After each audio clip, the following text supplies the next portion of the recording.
Today's episode is brought to you by elitefts.com. Founded in 1998 with the primary aim to live, learn, and pass on. Please help Elite FTS support this mission by smashing the like button, leaving a comment, sharing with a friend, and thinking of Elite FTS for your training needs. If you can put it in a gym bag or load weights on it, Elite FTS has it. Now, onto the show. What's going on? I'm Dave Tate. We are broadcasting from the middle of the Elite FTS weight room, where the underground still thrives and you're part of the crew. It's time to sit down, keep it real, and cut the bullshit. Welcome to Table Talk. All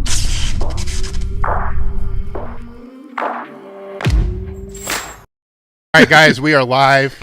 Today we got Jim Wendler, Matt Rhodes, and Vincent Dizenzo. You can join in the conversation because we've already been bullshitting for 15 minutes. Yeah. So here we go. So all the best stuff happened. Sorry. Yes. We're done. So what's up? We're done. Pull your pants up, Vincent. Yeah. I was just thinking. As long as I can pull my shirt up. We were in North Carolina, I think, or Virginia, and that's when it must have been Ken put up the picture of the sales lady on the EFS page, and it was a huge fucking modern building, yep, like all glass and stairs. Like, we're here to answer your questions. Yeah. And I remember I'm like, Dave, where the fuck have I been working? And we're working why am I in the fucking shithole? Yeah. That's funny. That was when people asked us, "Who is that lady?" I'm like, I don't know. I've never seen. I know you're. I thought you were talking about. Remember, he also put something up when we were trying to hire the first customer service person. Okay. Right. And that's when Matt Bash, right? Yeah. He applies and he comes and he thinks it's this big building with these grand staircases and shit. And we're in this dirty ass dump downtown. The original one? Oh, yeah. The one on Main Street. Yeah. He had to be thinking, what the hell? But he took the job. So yep. It worked out pretty good. So that's. Did you know they got a big hangout area upstairs with like a big TV and a pool table now? Do you really? You have an upstairs? It's dope. Yeah. Where is it from here? Over there. Probably the offices. Okay. Do the cues look like barbells? Because that would have been a smart. That would have been a good idea. You're thinking now you should have made. I don't know because we put the top on the thing. Should have made barbell. It's always been there. We just never put anything up top of it because we never had a reason for it. So it was built with that intent, okay. And we didn't want to spend the money. Yeah, it's pretty. No, it's pretty cool though. Like I gotta see that. Rhonda, the awesome Rhonda, brought me up there. Yes, but the proof is the. As soon as it was all done and the desks were up there, it's like, okay, you guys can go upstairs. And they all go. So now it shows you how popular Tracy and I are, right? There's nobody down here. That's right awesome. Now. Everybody wants to hang out with the boss. Yeah, so when we bring interns back in, they get to deal with us. So we got these, I probably should explain the nacho thing, right? So we're texting, yesterday? When the fuck was that? 2 days ago, yeah. I'm just as bad as Jim. Is that good for sound? And so I sent a text out, already knowing Jim's not going to reply. If he does, it's going to be one. I made one reply. We have to do something different, man. So we need some food, and I know that you're like the clean eater. I'm not a clean eater. And eater. I figured that nachos is like a safe bet. He's weighed his nachos out already. Yeah. Like Freddie Mercury saying I'm not gay. Yeah. I'm dying to look like Rhodes, believe me. Yeah, and it's breakfast. Like so one step above Murph on the physique scale. Oh my god. Oh my god. Yep. Go ahead. Go there, Rhodes. There you go. Powering through it. Yeah. Two and a half minutes, and then Murph gets mentioned. Yeah. That's all it took. All right. He's so happy right now. Yep. Send him the text. Yeah. I'm on the scale. Yeah. Oh my god. Did you ever hear the Danny DeVito acting story? When Danny DeVito was first in acting class, he was doing a scene, and the scene was over, and the teacher said, you are by far the worst actor I've ever seen. And he goes, yes, I'm an actor. There you go. There you go. I'm an actor. There you go. So Rhodes texts back, everybody likes nachos, right? Yeah. And then you text something about 10.0. Well, I said for food, like, I don't know where I picked it up. I wish I originated, but if food is not a 10, it's a 0. So I expected like a plate. I didn't know you were going to have tortilla chips. Like, I thought it was going to be like, appetizer nachos with 10 2-hour-old cheese sitting on the table. And I'm like, when you have like to learn the trains and the food's been sitting around for 5 hours. And all the fat guys, myself included, were still eating it. Like, I'm like, that. I don't do that anymore. It's food. Yeah. It's still room temperature. Yeah. There's flies on it. There's larvae, and you're like, oh, this is fine. Yeah. Just dust it off. So then I figured I got what dip, right? So I'm like, fuck it, I'm gonna get all the dips. That's good. So in Kroger's, I got all the dips. So a while back, I made this video, this YouTube video, and I'm driving through McDonald's, and I'm just curious as to if I asked them for a gallon of milk, would they know how many bottles to give me, right? Truth be told, I calculated this out of my phone first because I had to figure out. They have boxes there. They're not a box. You know what I'm it's talking like about, a the old- plastic container. 8 ounces. You're talking about like the school boxes, like Yeah, the you little, remember that? Yeah. It never All too opened well, right. yeah. So it's Yeah, 8. the mouth is always. You had to go to the other side and you pour it all over your face. Oh, the chocolate ones that would. Yeah.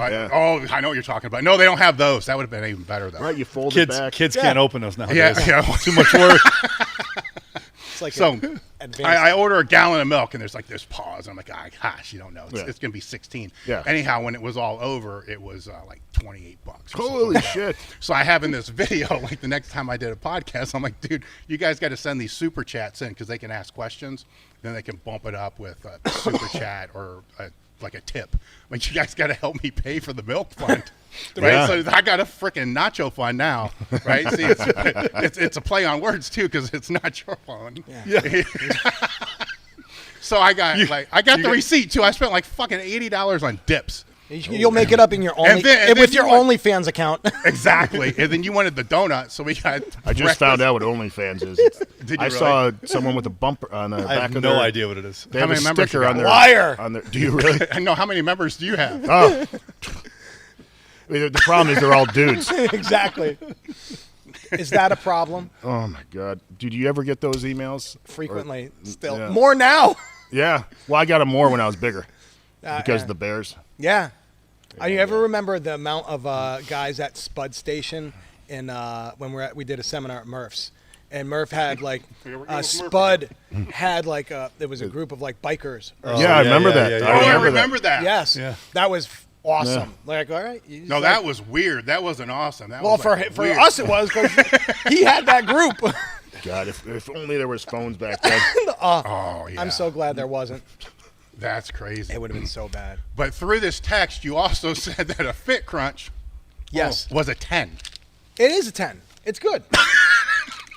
Listen, So try it. So we're That going is to a compare. 10. We're going to no. compare Bull- the Fitcrunch. There's no comparison. I never compared it to a Snickers ever. I got that. I thought that. You I guys thought can that. insinuate Didn't you all you think- want. hey, I did said you it's think that? good. Tell me it's bad. That's fine. I might be institutionalized. Tell me it's bad. You're such a slut. Well, just look. I could be institutionalized. Well, no, because this is unfair because this is two. There's Yeah, two in but- this pack. but does- Remember, Frey but had does- a freak out at Wendler's place. What? King size is now 2 pieces. That's bull. Yeah, remember it used to Yeah. be one. Yeah. He thought it was broken. He's like, he's coming 2 now. That's baloney. It's kind of bullshit. So yeah, it used to be this big one. Now it's just- I'll tape 2 of these bags together. Then we'll compare. All right, so we got to try this Yeah. thing, right? Hang on. Oh my god. And this is just like a Snickers, right? You guys keep saying that if you want. It's a 10. Do I That's need what like he a said. It's a gallon of 10. water to get this down? No. It's not terrible, but It's got a robust flavor. Just a hint of the old country. For fat dudes. Tell me fat dudes Like a wouldn't coy enjoy this. Dutch boy applying paint to his rectum. Dave's still thinking about it. I'm thinking about it. I'm waiting for the aftertaste because the aftertaste. There really is isn't a what's bad one. No, it's not bad. Wait. It's good. Usually the aftertaste. The aftertaste isn't bad. I'm not going to eat the rest of it. I'll That's tell you that fine. much. But Well, now I got to if compare you it to the didn't- real deal, right? Rhodes is just waiting for the Snickers. I haven't had one of these in like 3 or 4 days. So. I haven't had one of these in like 3 or 4 years. All right. Now, but Jim's particular about what he eats now. It was funny hearing him in the morning. I only have nuts and twigs for breakfast, and so I used to get my balls busted unconscionably It by was these pubes. guys. It was pubes. The Snickers Vincent. wins. That's food. Oh, I never. That's food. Rhodes, That's food. bad. Yeah. Not bad. But, Okay, that's all. but no, yeah. I mean, it's But is anyone really Right. fooling themselves that this is healthy? like the meat. No, at- for me, at I don't schools. eat healthy. I watch my calories. There's a big difference. He I gave eat it like a child. Hey, look, But does it fit your macros? That's what I need to know. That's what I do. Yeah. here's the deal, though. If this is a 10, This is a 20. Yeah, that's a 20. That's 632. So now the scales like the RPE scales, right? Yeah. And nobody can So really it's all gauge them. subjective? Yeah, it's all subjective. Like, so this is like failure, and then this is like a force rep. Yeah. With a really strong dude spotting you. The Mostly Snickers me. is better. Mostly me. Mostly. I love Or doing that to kids. or is this just kind of like cardio? It's like, yeah, but if that would mean I never eat pizza anywhere but in New Haven. If you only were going to eat the best of everything. Like, You I don't said know. everything's a 10 or a 0, though. That's what To you me, said. this is a 10. Right, yeah, I get that. So then what's the Snickers? A 10. Oh, okay. So they're I like saying- them both a lot. Yeah, I like them both a lot. I get where he's coming from now. It's not really a 10. So I'm not. But he's decided. Yeah, for me, He's it's a 10. decided that On it's- my scale, it's Yeah, a 10. it's good enough. Listen, Yeah, I get it. I totally get it. I swear to God. someone married Dave, so Somebody- everybody's scale is different. Oh my god! I keep explaining He's this so to mad him. right now. He's so mad. It's Either awesome. that or she. Either that It's or like, awesome. It's Who so thinks they awesome. married a 0? Juliet.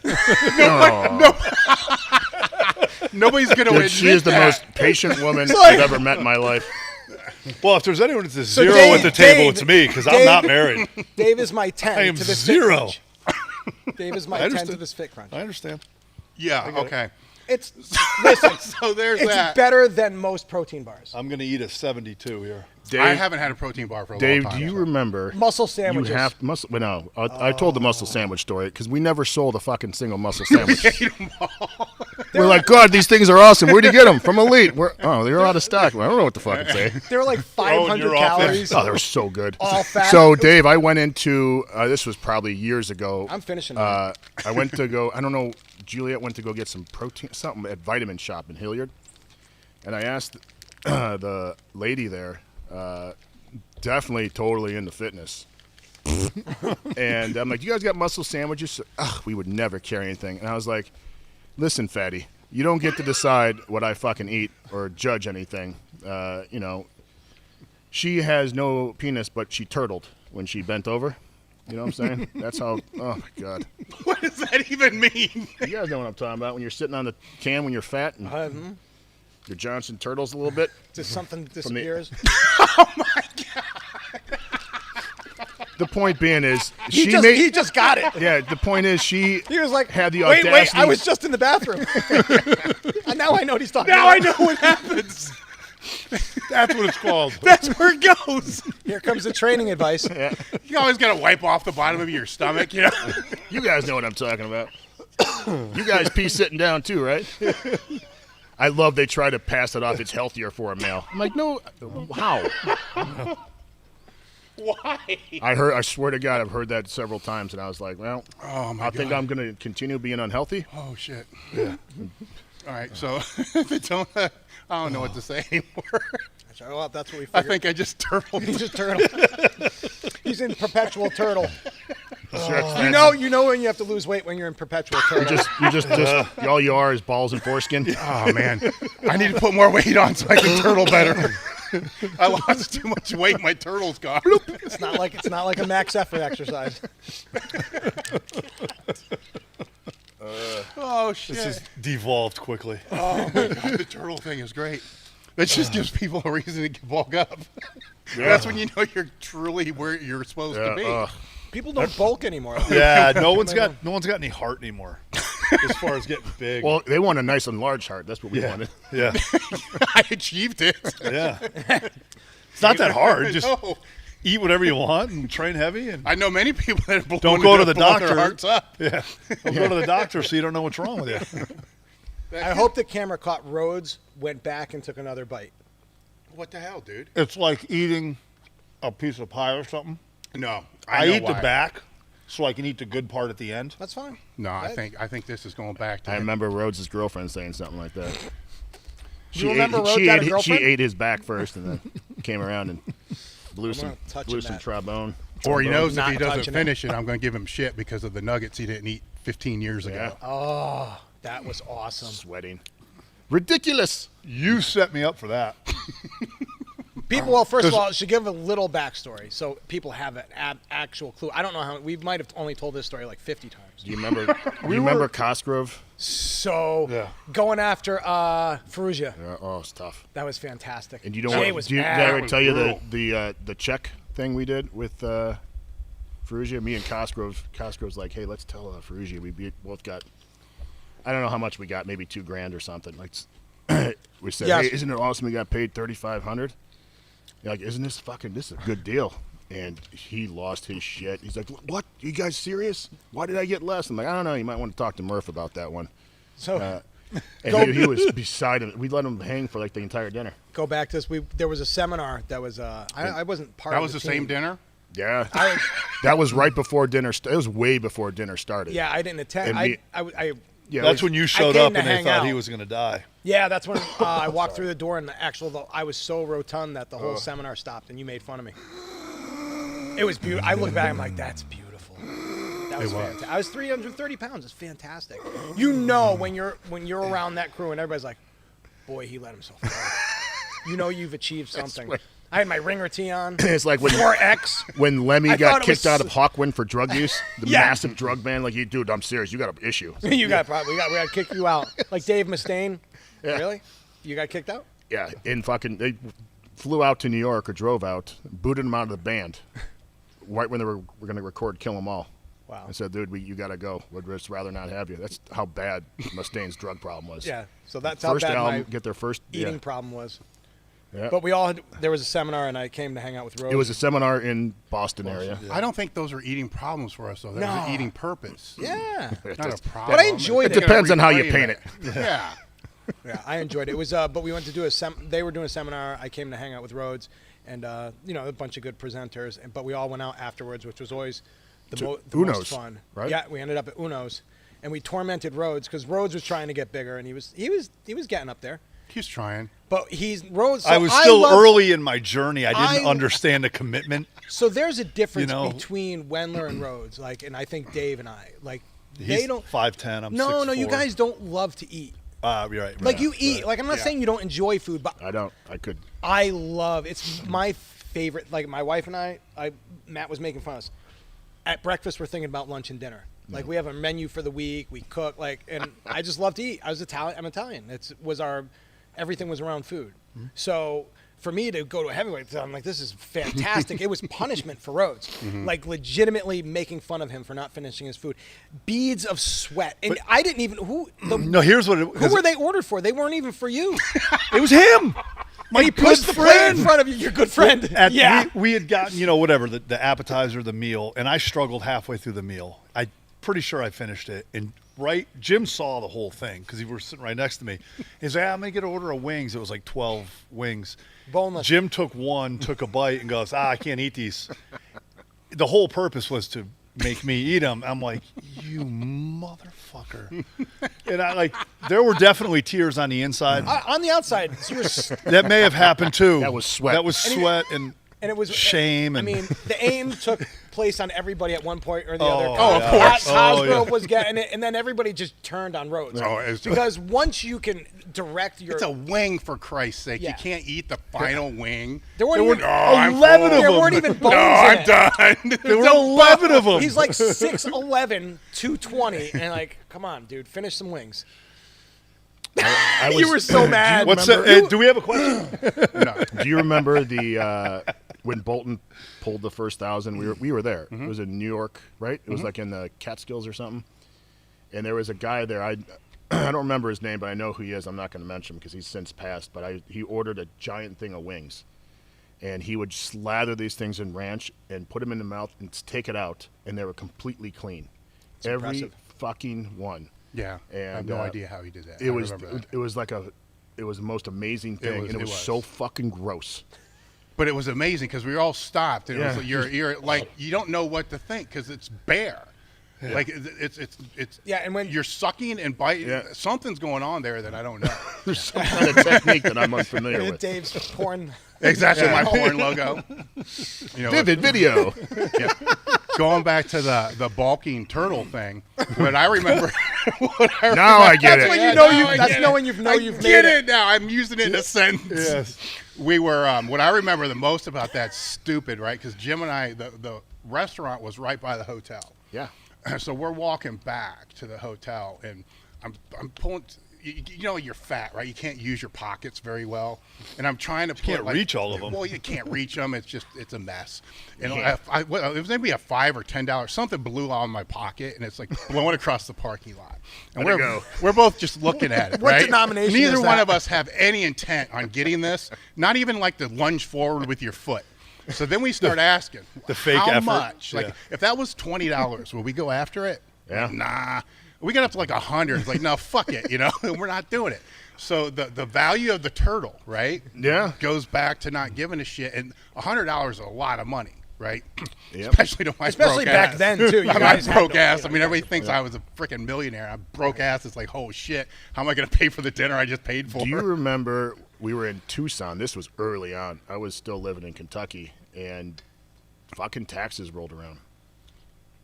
And you're like, holy fuck. Oh, dude. yeah, that almost buried me. Yeah. Yeah. It was, and I'm not. You didn't take those into consideration. No, we grew. No, Okay. it was the inventory. Yes, inventory gets you too. Holy shit! Yeah. And I didn't realize there's a lot of moving part obviously Yeah. with our tax code, but I'll never forget that. I was like, holy shit, dude, really? And I like find 40 grand. yeah, The other thing is you pay quarterly taxes too, and this is before we had accountants and stuff helping us out. So you're paying estimates, Right. Yeah. based upon years prior, and we had a couple good quarters in that year that was going through there, and those estimates weren't paid, so you owe, right? So now that I'm older, a little bit smarter, it's better to owe, right? Because then you have your money all year long instead of the government using your money for all the stupid shit they use it for. But that was there's been a lot of things like that. I'm sure you've gone through the same shit, with your stuff. holy shit. We got a kick-ass accountant now. God, does that help? And it's fucking inexpensive. Ben Affleck. Yeah. Racist. Well, most people they don't even think about it. They're like, I'll figure it out. Yeah, it's it's like, not no, man, it's worth. Well, it's one of the things I talked to someone the other day about opening a gym. He was talking about. I'm like, listen, man, you have to like business more than you like training. That's any business. And though, I right? learned that here because, Yeah. God, how many times have we outfitted gyms that went under in less than a year? 90%. It's tough. Yeah, it's so I don't know. I don't know if you know. There's a haircut place for kids right across from our old place, and so I go there, twice a month with James, and I just fucking love looking at our old place, and it brings back so many fucking memories, Dave. You have no idea. It's crazy when I drive by there. Yeah, and I can't believe. It's such a dump. Look at this shithole. I mean, this is. I'm just not. Dude, it's fucking amazing. No, I get it. And that there's actually a bathroom in the building, like you. There's doors on the stalls. Where you train, you don't have to go to another building. But I to mean, use the David, bathroom. it is amazing what you've built, buddy. Thank you. And Thank you. I'm not going to say anything you haven't said. Like the road, not just to opening EFS is fucking amazing because you had dyslexia, and I'm sure you got shit on. Oh yeah, of course. And it just. The more that you get older and you realize like what you built, it's fucking crazy. And it's part of business. You're doing it too, right? It's part of business. You're dealing with the bullshit all the time. Yeah. It's not like I always say the grass is always greener, right? Yeah. Because we can be like, man, it'd be fucking awesome just to be Rhodes. Yeah. And just not have to deal with all this bullshit. That's true. And it would be, Yeah. but then you're like, But then you I've talk got my to him, version of it, right? yeah, Then you right, talk to him, he's right. like, the fucking administrators Yeah. are a pain in the ass. There's and bullshit anywhere you go. It's wherever you Yeah. go. By the way, Sam, just to make sure that you're aware, because I haven't told you this, those stones that are out back, You got to move with those. your strongman stuff, Don't ever pick them don't up. ever touch those. They've been Ever. Dude, they were at the Maple Street and we all pissed on them. Always. Yeah, Gave you because we didn't something have to yeah. do. Strong man. We didn't have a bathroom in the gym. Don't tell Andy. I wonder how many times No, Andy no, Deck no. has had them on his chest. Yeah, oh my God! All the little holes that are in there, those are pee holes, man. It's just, Flavor. yeah, It's the ammonia cutting through. yeah. And keep in mind, D-ball we all had turtles going on, right? So it was spraying Everywhere. It was hitting the whole right. I don't know. I couldn't see the where it was garden going. hose on. It's ricocheting off your stomach. Just hoping for the best. My toes aren't wet yet. Going somewhere. Looks like it's when you good. spray a Oh, squirt it's my bottle and it's my open, shorts. spreads Yeah. everywhere. Unbelievable. But we were talking about you guys, because anytime, like a few times I've coached and done some online stuff, within like 2 months I gave it up because I was like, I could not possibly monetize this and still train. Like to love to train, like people take the love out of training when the money, like everybody out there who honestly like who makes a living doing this and who's actually in good shape and likes to train, that's red roasted pepper. That's a good one. What the hell is hummus? No, hummus. It's not food. It's Vincent food. It's Vincent food. Yeah, like what is it? It's like chickpeas. Right? What are those? They can't just call it chickpeas. Like what is a chickpea? Smashed chickpeas, I guess, but that's got red roasted pepper. So that's good stuff. So it's like chicken turtles. Chicken turtles. Because the chicken peas and it's a chickpea, right? It's chickpea. It's a bean. Beans are good for you. So the hummus is good? Yeah, it's actually this good. is kind of scary. This is like it's red roasted pepper. That's a good one. You tried this one? I did try that one. Yeah, it's not bad. It's not spicy. I'm not a big spicy guy. It's like a breakfast dip. It's good. Just go ahead. A breakfast dip. Go ahead, try it. Anything's a breakfast dip. Anything on a tortilla is kind of, That's, what do you think? What about a Fitcrunch? Fitcrunch on a tortilla, I'll take. Why don't you do this? Why don't you dip a donut in the salsa? No, that's a little. That's no longer a 10. That's too much different flavors colliding. It halves it. It's a 5. That makes Too it many 5. different 10s? Too many different 10s. Listen, I'm eating my donut. What more do you want from me? Again, I got Jim. It's so great. He's getting all right. soy. I gotta have a piece of bacon and 7 nuts for breakfast. I feel really good when I do that. My ball's broken for the last decade about like, oh well, I don't want to. I'm sitting at the table at Bob Evans, like, all right, I'll have the oatmeal and the toast with no butter, and I'm just raping. Is there a way we could make the toast less tasty? Yeah. Don't toast it. Oh no, because plain nuts and bacon for breakfast that's a 20. It's fucking good. Yeah, I love it. So you see, and that's what you convince yourself of. No, bacon tastes good. I also don't. But need, there are people. I don't need to. I don't know. I just don't care. Wow, Yeah. that one's hot. What's that? Which one? That one. That's salsa. I'm a wimp when it comes to that shit. Yeah, I'm not spicy. That one's hot. Yeah, but everybody's got a different path, man. That's what's cool. And that's the one thing. What is that? Cheese sauce with jalapenos. Cheese sauce and jalapenos. I love how it says cheese sauce. There's probably an asterisk, not real cheese. No. Yeah, totally. Yeah, it's what's that spray shit? It's like milk Cheese Whiz. drink. Cheese Whiz. Yep. Yeah. The cool thing is like everybody finds everything works if you do it kind of right. Like so much stuff works. Compliance is the science. Yeah, hey, people need help. But there's not just one way to get to like training. Sorry, you either have to do conjugate or you got to do. Well, it has to be progressive. Right. Yes, it needs to be progressive because compliance is consistency and compliance are all important, right?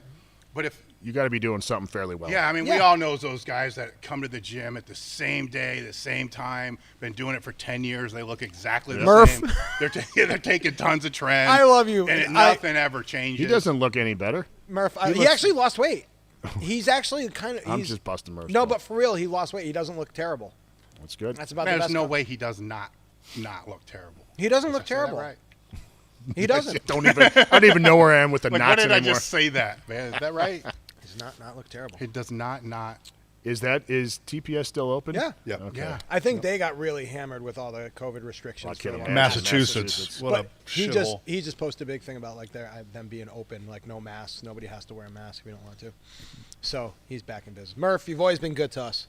Yeah, we'll bust his balls. Yeah, we've been terrible to you. You but you've always supplied been many good a to us. bars to these two men. I don't think Yeah. we've ever. This is fucked up. We've never sat down that I can remember, and not it comes up every time. Because even if we're not here, just like the Cracker Barrel last time, fucking Murph. How's he keep invading our conversation? Because that was his plan. He infiltrated very early How? on.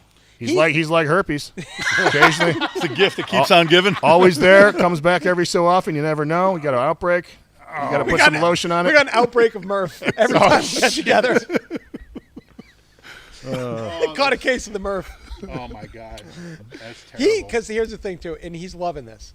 He's like, Yeah, it's free no public- good for my business, but I'm loving it. Oh, it's great for his business. No, everybody, if you're there, go to his gym. He has a great gym. Oh, Yes, it's it's a great gym. That is true. Did yeah. where are they he in the moved same again. spot? No. I think this is his third place. I was to the newest one. Do you remember his first place? He's at his had no heat. Fourth place. I probably his fourth place. Yeah. And he may be on to his fifth. Which one was the first one?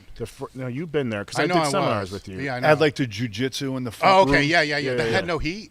No, we did.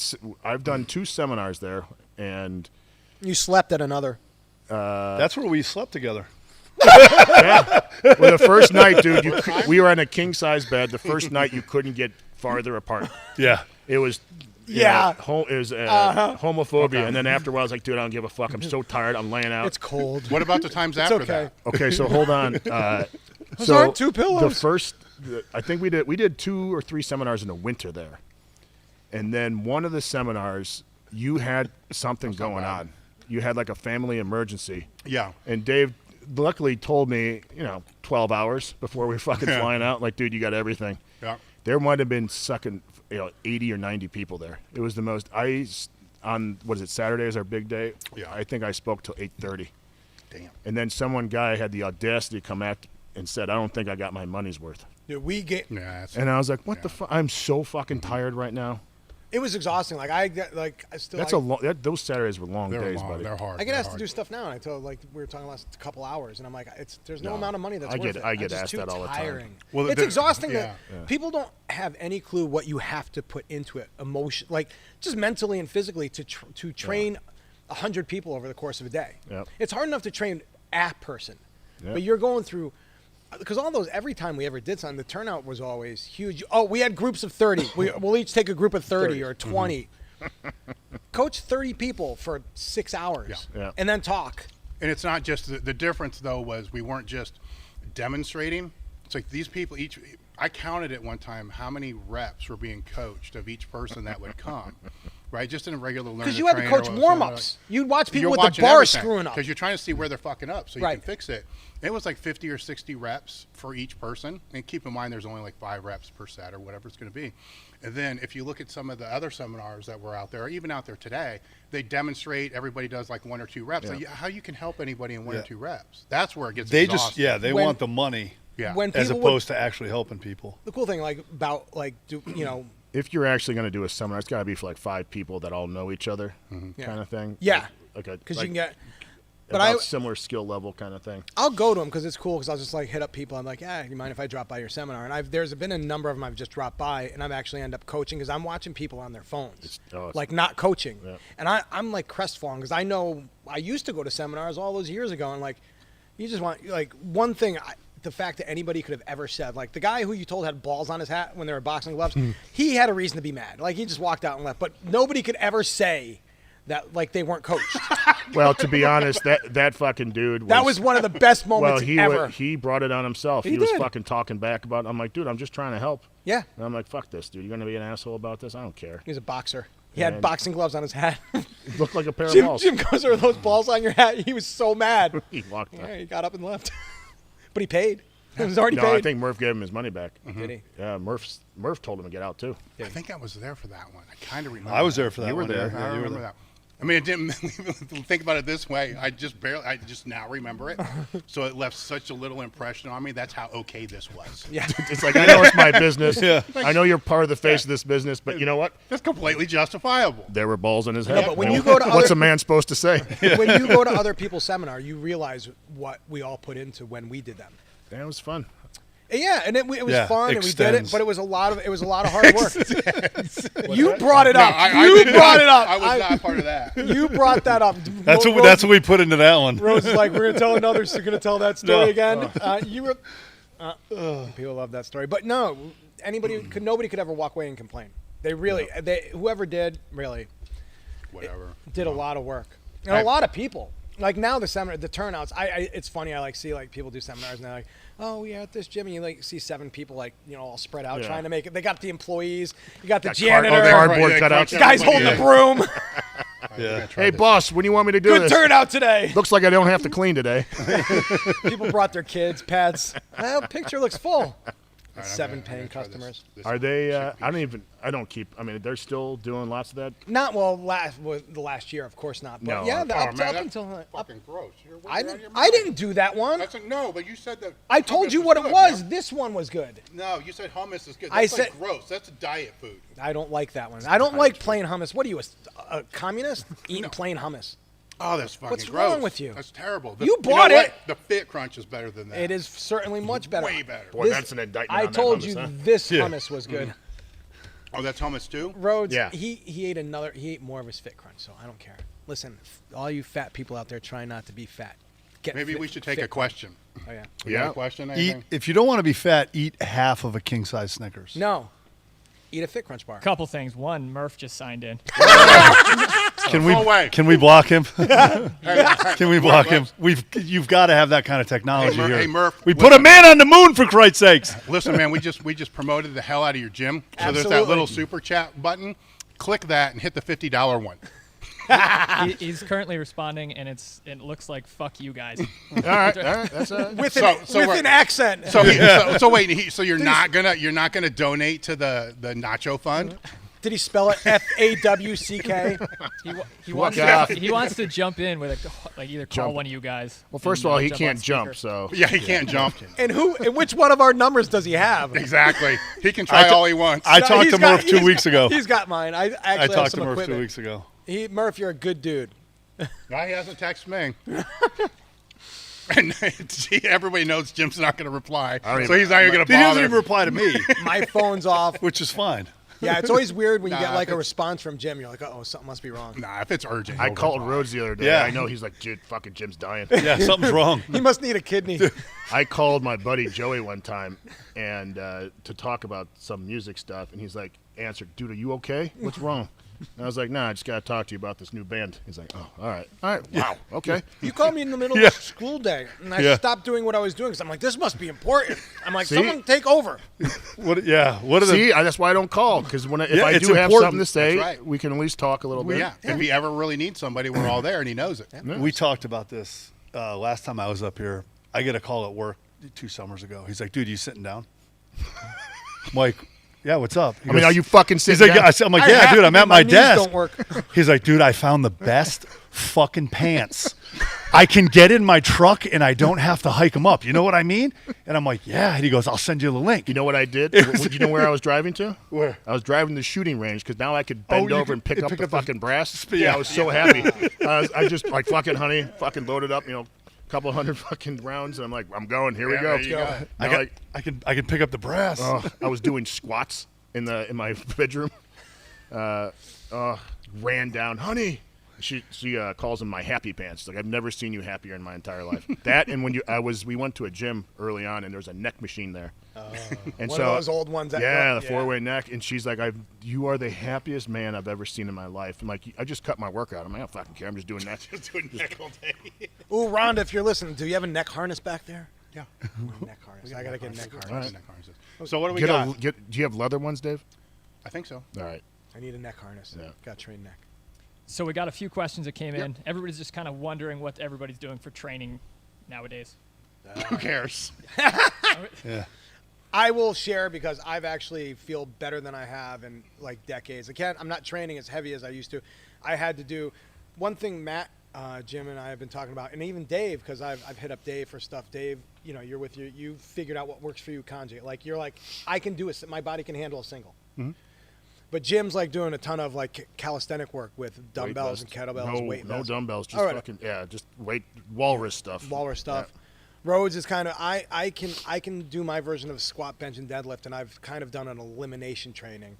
I had to take everything out. I can't do the little stuff. I've actually cut my warm up out. I warm up on the bar. I have my days of stretching. So it's weird. Like again, we talked about everybody can get to where they want to go in a different way. I mean, I'm using the 5-3-1 percentage just because, I went back to the max effort and I was like, yeah, I can't handle this. But meanwhile, Dave, this is what his jam. It works for him. At a certain point, you find out what isn't going to screw you up. That's for the goal. As if you want to keep training hard, is finding out how you can train hard without screwing yourself up. The great Dr. Ken, I say this all the time. He said, "Rest in peace." Yeah, great Jesus. dude. Mm-hmm. He said, when you get older, don't worry about what you can't do. Yes. Worry only about what you can do, and just fucking. He's like, so if you can't squat, fuck it, just be Mr. Lunge.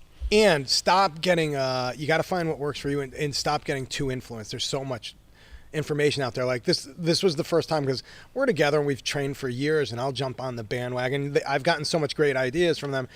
But like they did yoga this morning, like a 10-minute like yoga. I do yoga every morning. And I have a regular stretch I go through. About 6 months ago, I'd be like, oh, yeah, I'm going to try that. And I'm going to walk around an hour later, and I'm going to hurt because I'm going to try to do something that I can't do or don't know how to do or haven't introduced. And you got to stop being so easily influenced. Like if something's working, just keep working the program. Ride the mule. Yeah. Until it fucking dies, yeah. But there's so much information. I need to try this. I was the king of adding things in. I'm going to throw in some burpees. Remember your 2-count burpees? Yeah, we were doing that. Yeah, I got my handles. I'm doing my burpees at school. Then I'm like doing, all right. In the morning, I get some elevated leg, rear elevated leg lunges, everything else. Before you know, I'm adding more crap and more crap. And I feel worse and worse and worse. But I'm like, I should feel better. And like, I texted Harry, because I didn't like the answer I got from one of you guys on something. So I texted Harry Selko. I'm like, Harry, they said I'm very doing liberal of like you. The truth. it's totally true. And Harry, God bless him, Handle the truth. he gave me the smackdown. I'm like, those guys said this is too much. You know what I'm talking about. He's like, no, they're right. I'm like, oh! Yeah. You can't handle the truth. Right, but you have your sounding boards, and like that was one of those cases where I didn't listen. I didn't get what I wanted to hear, so I didn't like what Daddy, Mommy said, so I went, But it's and also having people you can talk to and trust, because there's not a lot of people out there who are going to give you good advice. Most of you just want to hear what you want to hear. Yeah, they ask a question yeah. that they ask a question and they know the answer they want. They never consider there's a potential that they might not get the answer they want, and then they just try to defend what they want to hear.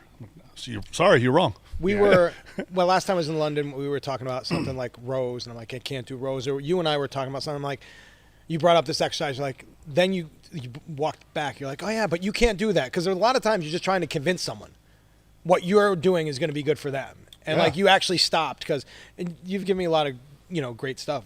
We for years, I wouldn't have benched 600 without you and Dave. I mean, it's the lift off. That's really all. I was good at that. A single man. I still love that. The handies. You lift off 900 pounds. Like, they're like, you had one lift off guy. I'm like, yeah. I think the fucking training, Rhodes. for me, the training's different when you're. I just say it's a washed up meathead. Like, I can still, and maybe you guys see the same thing, I can still see when I'm talking to like a younger lifter, and they say they're serious. You can kind of like tell in their eyes if they're not, like immediately. If you have to tell me you're serious, you're not. If you have to tell me you work hard, you're not. But then there's this certain thing that you see in the other ones is like, okay, somehow or another, this training thing is you're gonna be stuck with it for the rest of your life. So you got to figure out how to do it joint friendly. Yeah. You still got to be able to put goals out there you can train towards. That. Because the one thing people used to always say, oh, when you're on your deathbed, you're not going to think about this training bullshit. And I bet you've been there a couple times. I've been there a couple times. You know what I was thinking about? My training. My family was part of it. I wasn't sitting there thinking, oh, God, I'm never going to be able to work out again. I was thinking about the times in the gym, because it's part of your life. Well, yeah, the big things that, like, you guys are going to do your little thing, your competition thing, whatever it is. Those mean a lot because you kind of train for them. Those they're not obstacles, but I hate the word goals. Those objectives, right? Those are things you're going to look back on, right? And so you gotta kind of control the stupidity. That's perfect word. With what you were saying, I try to have enablers, right? The people that are like, yeah, like JL Holdsworth, yeah, fuck it, do whatever and then realist. So if I have this idea, like, here's what I want to try to do in the next year, training-wise, to keep me focused. You know who to talk to. Well, I talk to both. Yeah. Right? Because the one is going to be the one I'm going to go to when I just don't want to do it anymore. Yeah. Right? Because we all have that. Like, fuck it, I don't want to do this anymore. And like, man, remember you said, like, oh, yeah, okay, this. Then the other one's like, Dave, that's really, really fucking stupid. You don't want to do that one. So that balance. But you're completely right. Yeah. You got to be careful. Like, if you ask me about training, I can't tell you what I do because your joint history is completely different. What's going on in your body. We can talk about ideas, but it can't be like, yeah, man, you should do this like max effort spider bar. It has to be ideas and principles and not specifics. Yeah. And that people that know you and you know the person you're speaking to. And like one thing I think you brought up, Dave, is you see what people are doing now. You don't see what they were doing the whole way up. That's one of the biggest issues with, especially, what is a novice, an intermediate, someone under 5-10 years? And I think that makes a lot of butt hurt. I've been lifting for 2 years. Oh, I'm so proud of you. And you just, nobody has any humility. Like, you're a novice. You're a novice for a long time. I don't know if you guys still sell it, but the Niam Suleimanoglu book, it was packaged like a Russian manual, the white cover and the spine. And in the book, they detail his training from a young child, and it was like 300-meter run, dip bar walk across, chin-ups, standing long jump, just random stuff. Yeah. And everyone sees is him doing, 3 exercises, maxing out 65 times a day. And there was a mass, and even before that, Abajev, he whittled down to 12, then 9, then 6. Like it was a process to get him to where he was. And unfortunately, everyone, doesn't do any of the process and just goes to the final thing, which I couldn't even imagine. Like why, people always get hurt. Can't figure out why they don't have the background. Yeah. And it even goes for the videos like on Instagram of pros training, and some of it's like kind of tough to watch. And then the old Dave and I, it's like it doesn't matter. Like Derrick Henry's 6'2", like he was he's never played in a league where he's been challenged. Right. Yeah, not yet. I mean, if anyone is interested in high school football, watch Derrick Henry's highlight tape from his senior year. He had rushed for, in that year, 4,200 yards. In a season. It's insane. As a freshman. Like that's a great career. In a freshman, yeah. He rushed for every year was over 2,000 from freshman to senior year. He's a beast. And so, it looks, and I'm not saying Derrick Henry's training wrong. I don't really follow Derrick Henry. Henry. Some of that explosive. Oh. So what I'm saying is sometimes you see some of the shit they're doing. It's like, well, first of all, there was a process to get there. And second of all, he's a freak of nature. Right. That's why he's getting paid so You're much not him. money. Mm-hmm. Don't worry. It's like what Tom Brady does. I don't still worry don't about it. I mean, you could question whether it's optimal. It's working for him. Wait, I don't. It's not about that. Right. The problem is someone who's 5'10", 135 is Yeah. seeing that, and it's like that's not where you need to be right now. And I'll never forget when I was at Kentucky, there some guy did some internship or whatever. I don't know exactly how they found it out, but they found out that Marshall Falco never went over 225 in the squat, and then was questioning why he had to go over 225. And I just simply stated, "Are you Marshall Falk?" It's like and he hung his head. He's like, "Yeah, you're right." Who was it? Emmett Smith didn't want to get hit in practice. I think in college. Bo Jackson. Was it Bo Jackson? Bo.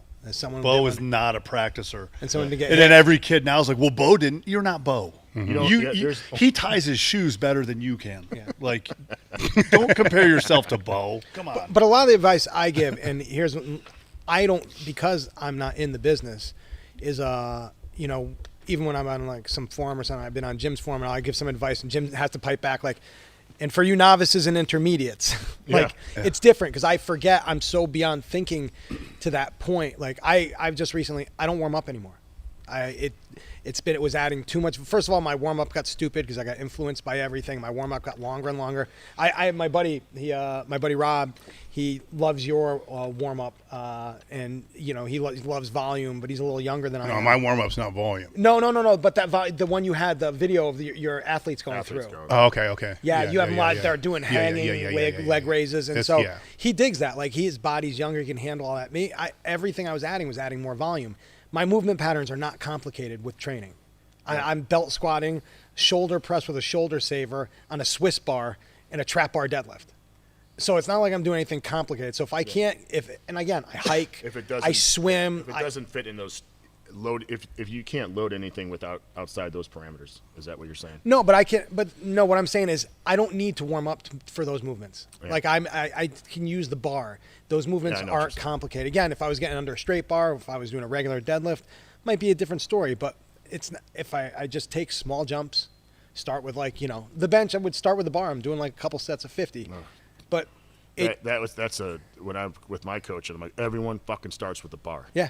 I'm like, anyone here bench 500? No. Well, when I did, we started with the bar. Yeah. So I got 10-pound bumpers for the trap bar, so I start with those now. The belt squat, and I start with a quarter, 25 pounds. So for me, it just works better because that movement pattern. I jack myself up doing rear elevated split squats. I jack myself, all different warm-ups. I'd end up doing too many pull-aparts. My shoulders and neck are killing me. So, but that works for me, and I forget for some novices, they need that. That's volume. That's work. It's the one thing that before I had my first hip done, here we go. Right. That it was a conversation that I was having with the surgeon. It was about joint wear and tear. Right, so I mean we're all older now, so the joints are all banged up. Now I don't know what's in your joints because I don't MRI, X-ray, stuff like that. So my hip was essentially bone on bone, the shoulders, bone on bone. So we're having this conversation. He's like, well, what have you been doing in the past year? It's not going to change the fact that I still need to have it replaced. Mm-hmm. I'm like, well, I don't understand this because I'm doing all these freaking leg swings, and nothing against DeFranco, but there's the DeFranco 8, Agile 8 for your hip, the Agile 8. I'm doing a shit ton of that, right? And he just kind of stops, and he's like, have you ever thought about how many repetitions you're adding to that joint? That's already bone on bone. It's already bone on bone. He says you may have expedited the process with these 300 reps that you're doing. So at that point, I started thinking, oh, wait a freaking minute, with all my joints, right? I only have so many reps left, and I'm wasting them on split squats. So corrective exercise. When most people think of wear and tear, they're thinking of the work sets, the heavy sets. There's everything. Still reps with everything else when it's bone on bone, right? So we're older. We're probably more bone on bone. I did the same thing you did with my hip. Yeah. So I do mobility. Yeah. So now when I look at my warm-up stuff, even my exercise selection is like, well, how many repetitions do I need to get the result that I want to get? To do a 45-inch box squat, how warm do I need to get? I don't know. Listen, I don't know how he jumps backwards onto the box with the weight on his. I just maxed out. He takes the bar off and does. He's got to shake the first. bands pull him up. My feet come off the ground. There's a hydraulic thing. And then you stomp. And then the shake. Yes. Nothing like the shake of a squat. Yeah, exactly. Somehow when I max out. Above.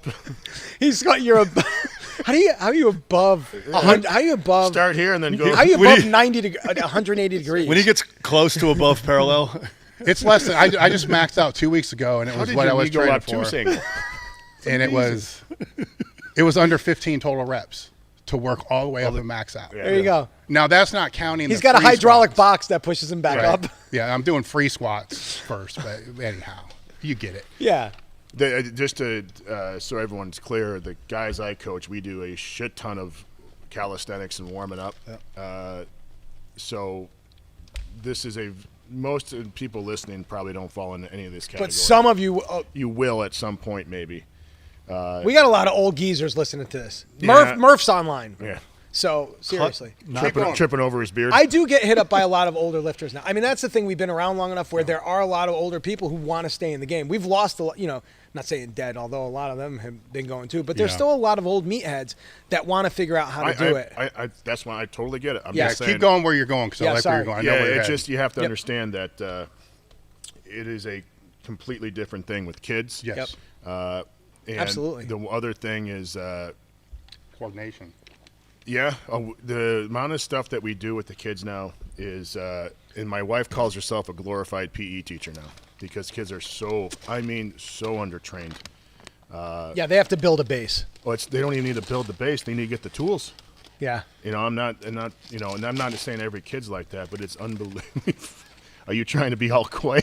I'm just not trying to make a lot of noise. I know. He's going with the more organic. Blue chips. Is this what you wanted me to do? Yeah. Is this good? That's what you wanted to do. That's annoying as hell. Stop. That's what I was trying not to do. I wasn't hiding the food. He was He's rubbing one out. Vincent's sneak eating under the table. There is a massive difference, even between the kids I coach and how we were 15 years ago. Yeah. A truly advanced lifter. Versus how we are today. So it's all specificity, though, right? Because you're trying to work different abilities with them. Here's the thing: is when you're coaching young athletes, there's nothing really specific anymore because they're so poor. Right. Well, it's I get it. I know. I'm thinking specificity of the sport. Yeah, but people can argue this all they want, but. I always, when I do these seminars, people ask about what we do for running, and we do 50s and 100s and a lot of 50s and, prowler stuff, whatever.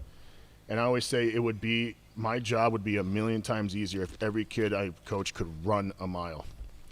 And not jog a mile, run a mile. And it's like the old Earl Campbell. They did a mile test with the Oilers, and he did poorly all the time. And the coach's like, well, I tell you what, when it's third and a mile, I won't give Earl the ball. Yeah. But it'd be nice to have that skill set where a kid could run for a long period of time and not freak out or pass out or something like that. So even within the confines of now, obviously with our older kids, we're a little more specific with our conditioning. But just for a 5th, 6th, 7th, 8th grader, it would be awesome. If, we have to teach a push up from the bottom to the top, where they put their hands. Chin-ups is a wash. Not a lot of kids can obviously do that. So it's you're just kind of building a physical base where they can actually do the movement. And now, of course, as you can probably imagine, you have one 8th grader who can deadlift 300 pounds with a trap bar, and the other kid, when he does the squat, and I'm not joking, he will bend over and touch his toes with a body weight squat. He won't even bend his knees. And that's what you're kind of working with. So that's an extreme example, but I was blessed in high school. Our coach grabbed the bigger, faster, stronger. Yeah. That was if you have a general that plan, was amazing. If you have a general plan, it's awesome. It's some way to progress. Yeah. And I'll never forget Vincent said, someone was complaining about something. He's like, listen, progressive overload works for everyone. It does. Yeah. Now, the problem, of course, comes in, maybe you're doing too much of this or you're not eating enough or whatever the case may be. And sometimes your progress, like the older you get, like I'll never forget Dave talking about 5 fucking pounds. Yeah. Now, the problem is like I think a lot of younger lifters and even intermediates expect that progress to happen every workout, where you may have to phone it in for 8 weeks so you can have one extra rep, on your bench or whatever, what I'm saying, or whatever it may be. So that period of progress is really, to build to there, is very long, where obviously when you're a beginner, you can make progress, Well, that's where people tap out because. Yeah, well, that's one of the reasons why we start slow. It is took that you me- can have continued success for 4 Right. fucking years. Took me 3 years to go from 585 raw bench to 600. Yeah. How long did it take 5 you, pounds a Dave? year. What's that? To get to 600. What was your For the bench? bench? Yeah, but what was your But bench? mine was raw though. Yeah. What was your bench before 600? When you benched 600, what was? He probably benched 590 raw. Is it It 585? was 585. It was Okay. like 5 or 6 years. Okay. Yeah. Just to get that. I mean, there was a lot of misses in there, but to the same point, I graduated high school with a 500 raw bench. Yeah. That's so nuts. you're thinking, oh my, I'm going to bench 800 pounds. Yeah. I'm gonna do this. Then it like came to this wicked screeching halt, and it's like, okay, in 3 years I go from 0 to 500 Yeah. or whatever it was, and then 15 years Yep. to go from 500 to a 610 shirt bench. So really just a 500 to a 540. Yeah. Yeah. In that period of time, it's a different ceiling that everybody has to. And I think when you get close to that ceiling, that's when that's when you got That's to look when at a things lot get of the important. specificity. That's where you got to really work. But most people listening to this are so far away from that. Yeah. They just need to freaking be consistent and train hard. The one Yeah. thing Train it, I like- always admired about, like Dave, like everyone here, including myself. Myself. Let's just talk about me for a little bit. Is the love of training, even when it's beating you the fuck down. I'm not talking Yeah, oh, yeah. physically, but mentally. Yep.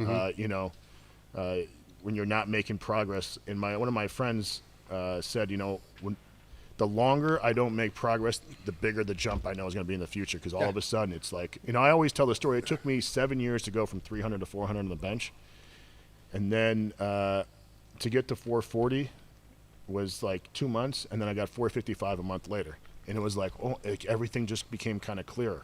And there's probably a little, who knows? There's other reasons why, but it was like, holy shit, thank you. Yeah. And if I would have given up or felt sorry for my, whatever, I know.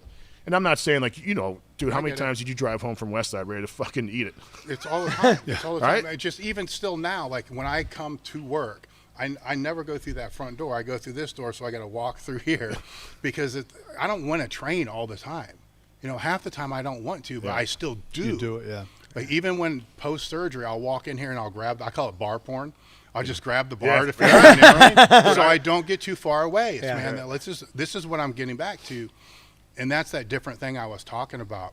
Where Dave, I hate to tell you this, but every time I walk in that Yeah. high school weight room, we have a couple of your bars, and no one wants to use them because they're too gnarly. But I'm just fucking it's just like bar porn. Man. Yeah. It's just like you gotta have jerking that, that bar up. Yeah. And going back to what we were talking about before, when we're all guys talking, don't. You know what I'm about talking training, We'll do it this Dave's afternoon. porn shop. exactly the porn. Yeah, bar porn. Dave's Right bar there. Van Nuys, California. It's always Van Nuys. Yes. The Valley. All right. But if people start eavesdrop, say if we, just talked about our training, start throwing around different training ideas, and people kind of eavesdrop on that, yes, they're going to be able to learn a little bit, but as we said earlier, it's not going to really apply because we're probably all the same way. If you have other people that are training with you, in your gym or coaching or whatever, you're going to put out as much effort into them as you see the effort that they're putting out into you. You're still going to do the minimum because you got to be able to get them stronger. Right. But if you see that this kid is consistent, they're working harder all the time. Oh, Dave, you have no idea. Yeah, you're going to start putting more out. But the ones that are missing half the time, not showing up, have a reason they're not working hard, you're only going to put out. You're just going to put out the minimum. absolute minimum. Make sure they don't kill themselves. Yes. So the problem is people will hear us talking about training or talking with other people that are putting out that maximum all the time. Then they want to apply that to their training when they're half-assing it. Yeah. Right. It will never work. We always talk about how much easier it is to for someone, more novice to max out versus someone who's got a bunch of years. Like, I never realized like how much, a max effort lift for us could put us out for a couple of weeks because we recruit so much did you ever hear of the our story bodies versus like the hammer thrower? No. He did, I think, 4 or 5 throws in the Olympics. These blue ones taste like they're burnt. And, if you want to try one. They did some type of analysis after he threw in the Olympics or the World Championships, and he wasn't fit to train. He had expended so much of himself in those whatever throws. Yeah. I mean, of course, there's warm-ups and all that shit. Right, but yeah. It was something like 2 weeks or something like that. Yeah. Just For to 4 or just 5 to recover throws. from 4 or 5 maximum throws. So that's the one thing I've learned. Sometimes, more times than not, it's good to just mail it in. To just go in and do the minimum. Let me. But do it well. Yeah, like I have to specify this because we, when I do seminars where I do, if coach wants to talk, I'll talk to him, and I said we just have a lot. I started saying we just phone it in, and then I watched our kids phone it in. You saw what phone it in means And to them versus what it means to us. Well, they got it though. Oh, did they? So I put in built-in restrictors, so even if they want to train hard, they're still backing off a little bit. But the point is, our phone it in is hard.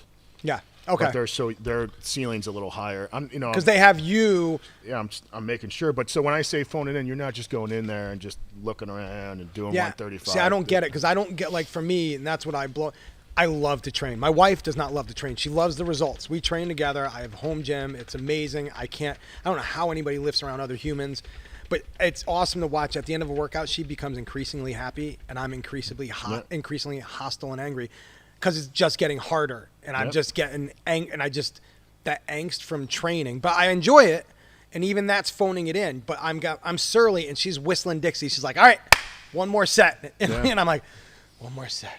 One more set. And I'm like, I love this. That would now be 2 sets. Hey, throw us another question. Yeah. And how's the nacho fun going? I'm enjoying nacho fun. People are donating actually quite regularly. There you go. Nacho fun, see? I got to have one of these chips here. So we got a The question blue ones that are came kinda in gross. The blue ones taste like they're burnt, yeah. About kind of circling back to warm-ups with a specific beginner in mind. You guys had mentioned higher volume, lower volume, but specifically with a beginner in mind, what would you say for warm-ups? That's all Jim. When you talk about beginner, is it a beginner athlete or is it what's a a beginning beginner? power It's lifter? So it's a beginning strength aficionado, someone who's into getting stronger. I would but look not, up Dave's warm-up. That warm-up you had, like hanging everybody leg going raise. through the hanging leg raises, because that's you said that's the stuff that most of the guys don't want to do, especially guys who train, athletes who train, or lifters who train conjugate. They don't. Strength training, right? Yeah. I mean, if it's an athlete, it's going to be different because we're talking about one plane here. Right. But That's why I talk about my warm-up. I'm not an athlete. Yeah. Like I'm just need to be warm enough to lift weights. Yeah. The things I have in there are just hanging leg raises, and that's more, to be honest, just to open the hip flexors up and for back distraction. Right. But it's also for the ab work, which they're going to skip anyhow. Right. And then I think there's pull down abs for the same reason. Glute ham raises. And I have a coach who does all his ab work right away. So after they warm up, the first lift they do is partner ab stuff. Because he's like, I know I don't want to do it. Right. And the kids don't want to do it, so let's just get this shit out of the way. Was that on Instagram or somewhere? There is a video. there's a YouTube video. Yeah, for there's it. a It's on our YouTube channel. video, so they should check. I actually thought, and again, some lifters I know, like just strength, really, I think really the important enjoyed it. thing is to warm up the lift that you're going to do. I think that's a big part. If you're going to bench, then just don't start with 135 and then 220. It's old school shit like that. It's not going to be the best way to go. That was one of the first things that surprised me when I moved to Columbus with Louie, is everybody was warming up the bench with the bar. I'm like, what the hell? Got 95. Yeah, I mean, every gym I ever trained at, it's like the 45-pound plate just stayed on the gym or stayed on the bar all times. I'm like, what the hell? What a waste of time this is. then it didn't take long. You're just like, hey man, I need to take another rotation with the bar, because shit starts getting beat up a little bit. I remember when we had Paul Childress came out, and I think Mark Bartley came out to Westside, and and this is not being a dick, but Dave had the smallest squat in our group at 935, right? And we did 3 blues on each side that day. And Louie's like, Louie's been up since 4 a.m. So he's like, "Are we ready to go?" And I'm like, "Lou, everyone just woke up an hour ago." Yeah. Our first set was with 3 fucking blues. Oh yeah. And I took that bar off, and I was like, "You got to be fucking kidding me!" Oh my god, yeah. And I think I worked up to 405 or something. And I remember like that. And first, I still can feel that when I put the bar on my back, I took it off. Oh yeah. He went through some crazy ass phases like that, where if the 100, he just for some reason, y'all have to start with a 100-pound plate on each side of the bar. Yeah. Like if you can't do that, you're not strong. I'm like, well, what the hell? What happened to the bar stuff? You know, and so then it was like the 100-pound plates and then blue bands. For anybody doing conjugate, I want to give them a piece of advice Dave gave me, and it was funny because there was some. I sold off some equipment that came to my house, and there was a bunch of like high school kids, and they were like Louis disciples. They knew everything, and this is how weird it is to not go outside of your domain. And it was bizarre because I'm like, oh, I wasn't trying. I'm like, I'm with the company that Dave Tate, and I'm like, they didn't even know like who. I'm like, they didn't even know who I was. And nobody knows who I am, but. It was so bizarre. I'm like, you guys need to venture out. But Dave gave me some of the best advice for conjugate. And I think with these young guys, they need to think that's where they're lacking their volume. Like when young lifters fall in love, or novice lifters fall in love with max work, you're not getting volume. And the other thing, what helped me get over my 585 to a 600 is Dave told me to treat my speed work more importantly than my max effort work. And I never thought about that. Speed work was a day I did. But he's like, that's where you get your reps in. Yeah. And that's where you get your volume, a lot of volume from. And I was like, and you get your volume from the assistance work. But also from that speed bench is a lot. When you do the total volume of speed, I was like, I'll just get through speed bench. We talked about where I started off low and built back up. But that was really great advice. Like all those days are important. Everybody likes to max in conjugate. Course, yeah. Everybody wants to max West Side. The younger guy, but nobody realized all the other work. The one thing that when we were in Florida at Bob's place, we were watching them work out. It was a Sunday, and he had, I don't know, probably a handful of female lifters, and they'd reach their max in 2 sets. And Dave's like, you have to go up percentage-wise. Yeah. So, for example, if we're a 500-pound bencher, at 10% is 50 pounds, we can make plate quarter, whatever, plate quarter, you know what I'm talking about? Where maybe you bench 155, that's 15 pounds, so you start with the bar, and then you just add in 15 pounds, adding 15 pounds. And now you actually have some warm-up and a little bit more volume. Yeah. Even if it's not, maximal reps or something like that. Building volume. Yeah, and that was a huge eye-opener with the kids because, their first set is 155. Like, do we have to get some stuff? You can't just go 135. We got to start, and the older guys figured it out because I always let every kid that comes in that wants to fuck it up, I say, go ahead, give it a rip, bro. Yeah. And then 100% of the time they come back, that's the stupidest thing I've ever done. I'm like, yeah. So just relax. We had a kid whose heaviest deadlift was in train, maybe 290, 295. Right. He just pulled 365 for like 6. And the next day, and I told him, like, dude, it was a day that we were pushing it. And the next day or next Monday, he comes around. He's like, oh, my God. I know why we don't do that all the time. Yeah. Because, like, I was ruined because, we pushed the prowlers on Fridays, too. Yeah.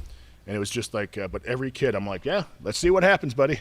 I mean, it got so bad that some kid was talking to me. And then the head coach and a couple seniors, and they're like, we already know what he's saying. We just want to hear you fucking tell me he's an idiot. How much time at West Side would you guys spend after doing assistance work? It depends on who you're talking about. All right, Jim. Well, Jim, evidently none.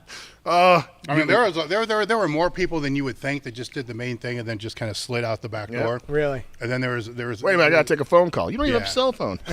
That was kind of frustrating just call it to the me. phone booth. Now, that frustrated the shit out of me because I would do a lot of the other assistance work. They were stronger than me, and I'm like, no, wait a minute, am I like messing up here? But you have that mentality, so yeah, that's skewed though because it is. Like my buddy Will Ramsey would get furious with me. He's like, you would just squat and then like look around a little bit, and I'm like, I'm out of here. But that was, how old was I? Maybe 30. And so I started training when I was at 13. I did a lot of other shit. Yeah. So it's just like the new Niam Silimanoglu. Like, that's great what you do now, but, that's not how I got here. It's a different base of figuring out what it's. And the you other find thing, out later they weren't being lazy; they were doing what they knew worked best for them.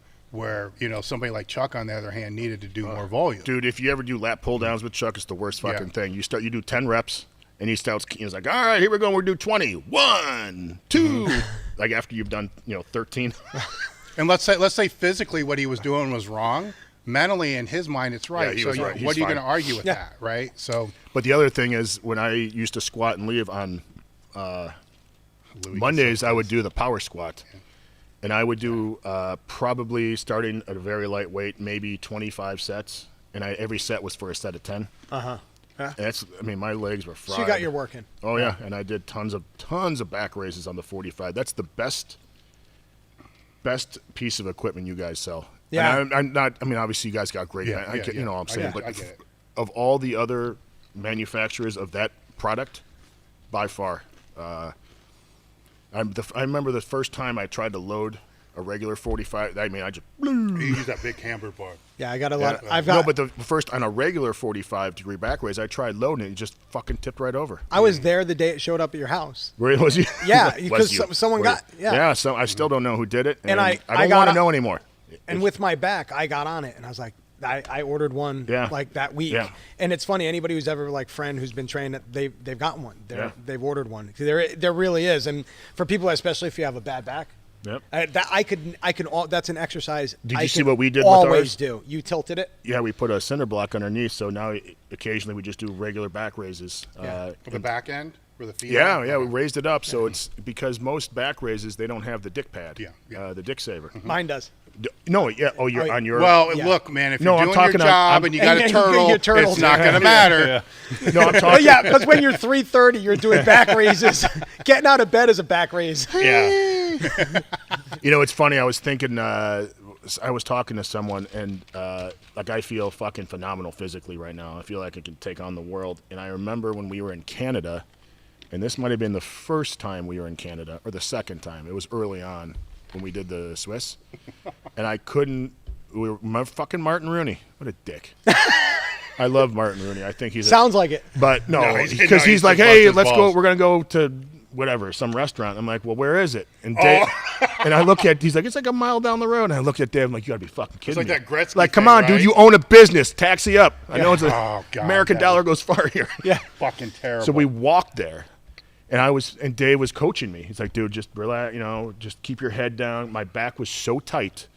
By the time I got there, I was drenched in sweat. And it remember wasn't that. that I was out of shape. No. It was my back was so tight that the amount of pain. I had to teach him how to do the fat man walk. guy Yeah, You like got you your got to legs push your out belly. wide. Yep. You got to pull your belt down low, push into it, walk a I little laid on waddle. the ground. And then you in have the to restaurant. lean. Yep. Yeah, so I'm coaching They were him. feeding me wings Because because that's what I needed, a little more Yeah. salt. Yeah, some soda. So the funny thing is, once he got it, he stops, he looks, he's like, "Thank you," Yeah. because he was miserable, and it's like, That okay, was one of the worst times. And I, unfortunately, it took me a while to figure out that's probably not the best way. But squatting, it was unbelievably strong.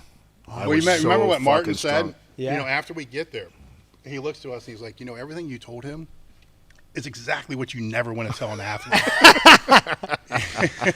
For walking mechanics and all that. It's the opposite. But it's the only way you could get through. We were going to a strongman at Mohegan Sun. I don't know if this is one of the ones I went to with you, but it's at maximum density. And I had to stop every 20 feet because it was a casino is a long walk to get to from parking to get to, and I always carried a bandana and I'm stopping, I'm dabbing, I'm leaning, and then it's almost like you got to take a break because people don't get that kind of bulk anymore to know what that low back pump is. That low back pump is I went painful. to the zoo with Whitney, my ex-wife, and she was pregnant. It was the best time of my life because she was so big at that time. And So she's she I walks gotta take a little break. I'm like, hey, cool with me, bro. Someone's trying to push you in a gorilla cage. Make it by the food. Boy, you lost a lot of hair, gorilla. Get in there. Why does he have no hair on his head? Everywhere else. No, I had hair. Oh. No, I mean, I had some Some. hairs. I had like 13. 13. Couple Yeah. on top. Depends on what you want to. Okay, let's do another. Yeah, we got another I'm question. sorry. Yeah, actually, it feeds nicely into that zoo comment. Somebody wants to know the largest animal that each of you could probably take out using no weapons. Nothing. An ant. I'd be lucky if I could take out a Well, mouse. the good thing is I fell on it. we have opposable thumbs, we have knowledge, and we have guns. Yeah. Well, yeah. Now Huge well, fan. they said no weapons. No though. weapons. no at weapon. I stepped on a stink bug yesterday. Yeah. So I killed that. Wiped it out good. That's. Nice. I'd hurt myself doing like if it's not a regular movement pattern. Whatever I'm going after. It's The one thing I learned, like, you guys ever seen The Revenant? The Yeah, oh, movie? yeah. Do you remember the bear scene? Oh yeah, fondly. So has anyone ever? I assume. Wrestled a bear. Yeah, no. Have you Last week. when I got hit by the motorcycle, or hit on the motorcycle, and when I got caught in an undertow in Hawaii, I got smashed against the rocks. And I can only imagine with a bear or something like that, you're completely powerless. Because when I got hit, I remember like, holy fuck, dude! This. First, I'm like, I can't believe I'm dying. This is how This is I'm how I'm going.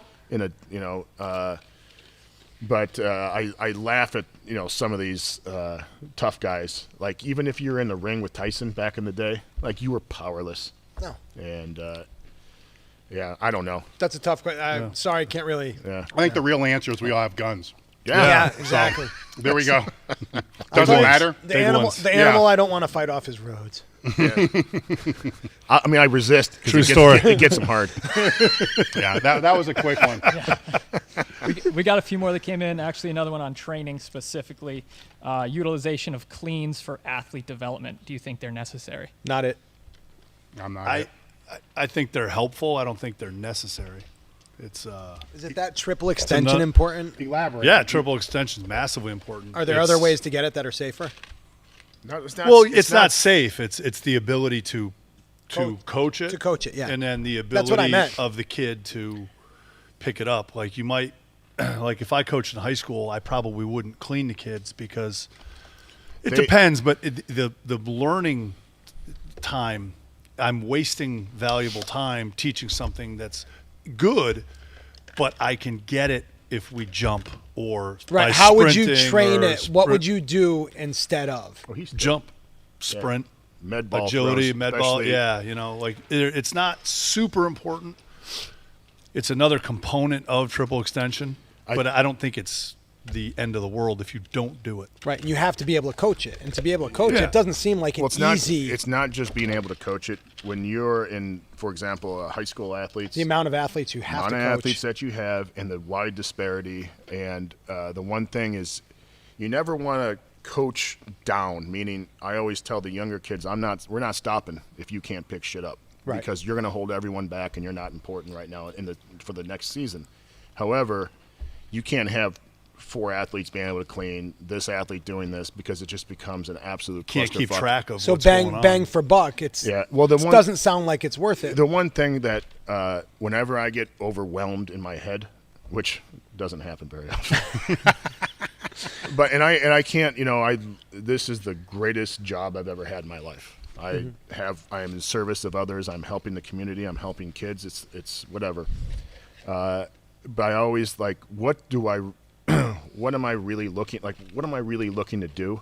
And I'm like, I just want our kids to be in great shape and be fucking strong and big. That's it. And I'm like, if something doesn't really fit the bill, or if I can't, I'm not an effective coach with cleans. Right. Now, if I had 2 or 3 athletes who were very athletic and it was just me and them, yeah, that would be awesome, because even with the kids now, I'd be able to customize everything. We'd be able to tweak every single set. I mean, it's awesome, but that's not the reality.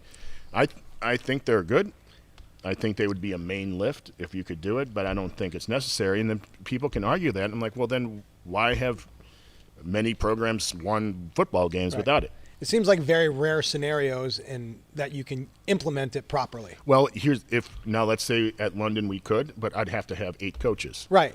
Again, very rare scenarios. So especially and there's some high school coaches who are really awesome at coaching that, and that's fucking awesome. And I think, just like the first rule of coaching, I have rules of coaching is don't coach what you don't know. Right. And it's so if I always tell them, listen, if you're Mr. Bodyweight guy, that's what you're coaching. You're good at it. Because you're going to be good at it. And it's going to be effective. Yeah, it's going to be incredibly, it's maybe not the best, but nothing you do is going to be the best. Yeah. And the other thing I remember I got this when I was talking to someone about the Prowler or something. This is back when I was working here. I said, they asked me about training high school kids or whatever, something like that. And I'm like, listen, what team would you not want to play if you knew they trained a certain way? Like, I'm just honest. Like, you're like, oh, God, we got to play, right. you know, St. Mary's. And, like, I know they do this, this, and this. And I know all their players. And then just fucking train like that. Get them to that point. And that's what I tried to do. Like, I want to be the team no one wants to play. Right. And, you know, I always tell the kids, I do not care if we win or lose. I just want bodies on the fucking ground. To that, I want to jump in because one of the things that motto that's really carried me far the last couple of years and just a variety of facets of my life is don't let perfection be the enemy of good enough. And because that is a perfect example. Like, well, this program they clean. You know that more than anybody with college, and especially one of the interviews you talked about. If you don't complicate something enough, and you know, but if oh, don't even start Rhodes on that. He got hosed out of a job because of that. Oh, I know. Yeah, I mean, and that's terrible. And that, you know, the one thing I'm going to talk because we and Rhodes knows this is Rhodes knows. We never implement anything until everything else is 100%. Yeah. So it took us years to get to certain things that people probably take for granted, because I'm like, listen, one thing at a time. It may take 2 groups of kids to really understand it. Then I'm adding something in, and then as soon as we add something in, what do you think happens? Yeah, I take something out. Yeah. So the kids understand, like, well, why didn't we do this today? Well, because we did more than this. Or when we do the Prowlers on Fridays, the volume is very low, on the assistance work. And so it's a give and take. You can't just add. It's like and that's good for all lifters. Yeah, it's good for everyone. Well, yeah. But like with athletes especially, I think, because the toll of – so I deal with college athletes. So you've got school, meetings, study hall. Alcohol. Girls, way too much partying. You have all that stuff. It's all stress. And then you have the stress of running and little stuff like watching film and understanding your assignments on the field. Like, that's all energy spent. And in a way, it's stress. So you can't say, oh, well, they're doing this today. It's 8% less. So you have to back off somewhere. And as long as you're getting in your basic movements in the weight room, and you do a little bit less, it's like if you have to do A, B, and C, why do D? All you got to do is A, B, and C. And then if you can make A, B, and C super efficient, like what Jim was saying, we're not going to add something until we're so good at this, because that constant changing of exercises is like, that's still mental stress on them. Oh yeah. And so I read that in some Russian thing somewhere. But it makes sense, because you have to think about it, and if you throw a whole bunch of different things, that's more stress that they have to recover Russian bang from. bus. Dave's The logo. So it's I don't want to say perfection of all the movements, but it's we were talking about this yesterday. If you turn your head, do I have to worry about how much you suck? Right. So as soon as I watch you, everything looks great. Turn your head. When I turn around, you're a complete tard again. You're not doing anything different until you figure it out. And when you're working with 30 or 40 or 50 people, it's, you gotta make sure that you can, I call it the press play. Like, I have some football groups, a lot of the older kids, like, literally I can press play, and I tell them, if I'm leaning against a wall and my arms are crossed, I'm happy as could be, because I don't have to do anything, because you're doing what I need you to do. And then as the groups get younger and younger, I actually have to work. I actually sweat when I work. And then you get some of those groups where there's, 18 or 20. Hang on. One thing I want to share with when you talk about taking things out. Since I've done my elimination training, the quality of all my movements have gotten better, because I'm doing less movements and I'm focusing more on them. So, like, a little more, not necessarily time under tension, but focus on the lift. I'm actually feeling more effort with the same weight, the same exercises, but I'm putting a little more effort into them. My form's always good, but you can squeeze everything, feel everything a little better. The quality of my reps has increased infinitely since I've taken more stuff out of my program. Yeah, this is what we got. Be really good at it. Mm-hmm. Yeah. Whereas opposed to, like, if you have 12 or 13 things in a workout, I'm talking like lifts. Right, and there's probably some like, stupid proof stuff you can throw, like face pulls and push downs. Like you can throw, but like when you're younger, I and call it the especially stuff that doesn't matter. Yeah. If you don't do it doesn't matter. But if you do a lot of it, it helps. Hold on, sorry. No, go. I'm done. I was just talking to Dave. Do you remember? See if you can remember this shit. What's his name? You can't remember. I got it. No. The Sonny. Used to lift at Westside? Sonny. I know who you're talking about. What's his last name? Bono. That's a car guy. The car guy, Louis' car guy at the time. He used to drive Louis' car. He was. You know what? I know. I don't know the last name, but he did the band pushdowns. Yeah. And someone brought up band pushdowns. I'm like, anyone remember the Sonny Kirshner? Yeah. And I was just thinking he did tricep pushdowns. Louis wrote about it in an article about 100 band pushdowns, and his bench went from like 415 to 470 or something in a cycle or something like that. And I always laugh because I feel like I'm part of an era now. Yeah. We were reminiscing, and for those that don't know, Dave used to host a meet in what was Zanesville, right? No, it was don't get mad. Everybody's going to want Dave to host a meet again. What was the name of the town? It's up north. It's right outside of Columbus. That's where you used to hold the IPA Delaware. Nationals. No, it wasn't Delaware. It doesn't matter, but Dave used to hold it was a 3-day meet, am I right? IPA Nationals, and it was... What do you need, Dave? I'm good. Vincent, and just we're all checking talking the about, Vincent and I were reminiscing, like we used to go to those meets, and it was like fucking like this weird dudes. And like you'd have a cop and a fireman next to a guy who just got out of jail, right? And then you have like a Hell's Angel. I'm not going to tell it. Like I remember the guy he always pushing his hernias and taping them up. Yep. Oh yeah. Yeah, he passed away. Yeah, a long time ago. Yeah. Yeah, it was like I think 10 at one of years. the APF Nationals, someone had just gotten out. I don't want to say his name. He had just gotten. He's like, yeah, he just got out. Yeah, and I just remember like it was such a weird blend of characters. But it was awesome. Yeah, it was, and like no one was like weird about it. But it was very competitive. Don't get me wrong. It was an aura of like you never knew. You weren't afraid, but you didn't know. If you were a new guy, you were intimidated. You know what it was like going to a 1980s hardcore show when like, listen, I don't know, there might be a fucking pit bull here, or you never know what was going to happen. Yeah. You had no idea, and now that's the. I hate sounding like the old guy, but that's what when I go to meets now. Meets are boring to begin with, but at least you had the characters. Yeah. You don't have the characters. But even the gyms too, like people don't travel. Like that's how I met you. Dave called me up. The fuck, Wendler? Yeah. You sent me a volleyball player? Yeah. Greatest story ever. Like, in case nobody heard it, go ahead, tell it. But when I walked into the fuck, because I didn't know you were going or something, and he's like, I don't know, some guy came up saying, "Know you." Give the story. Come on. What do you look like? He's like, he looked like a volleyball player, and I was like, Rhodes.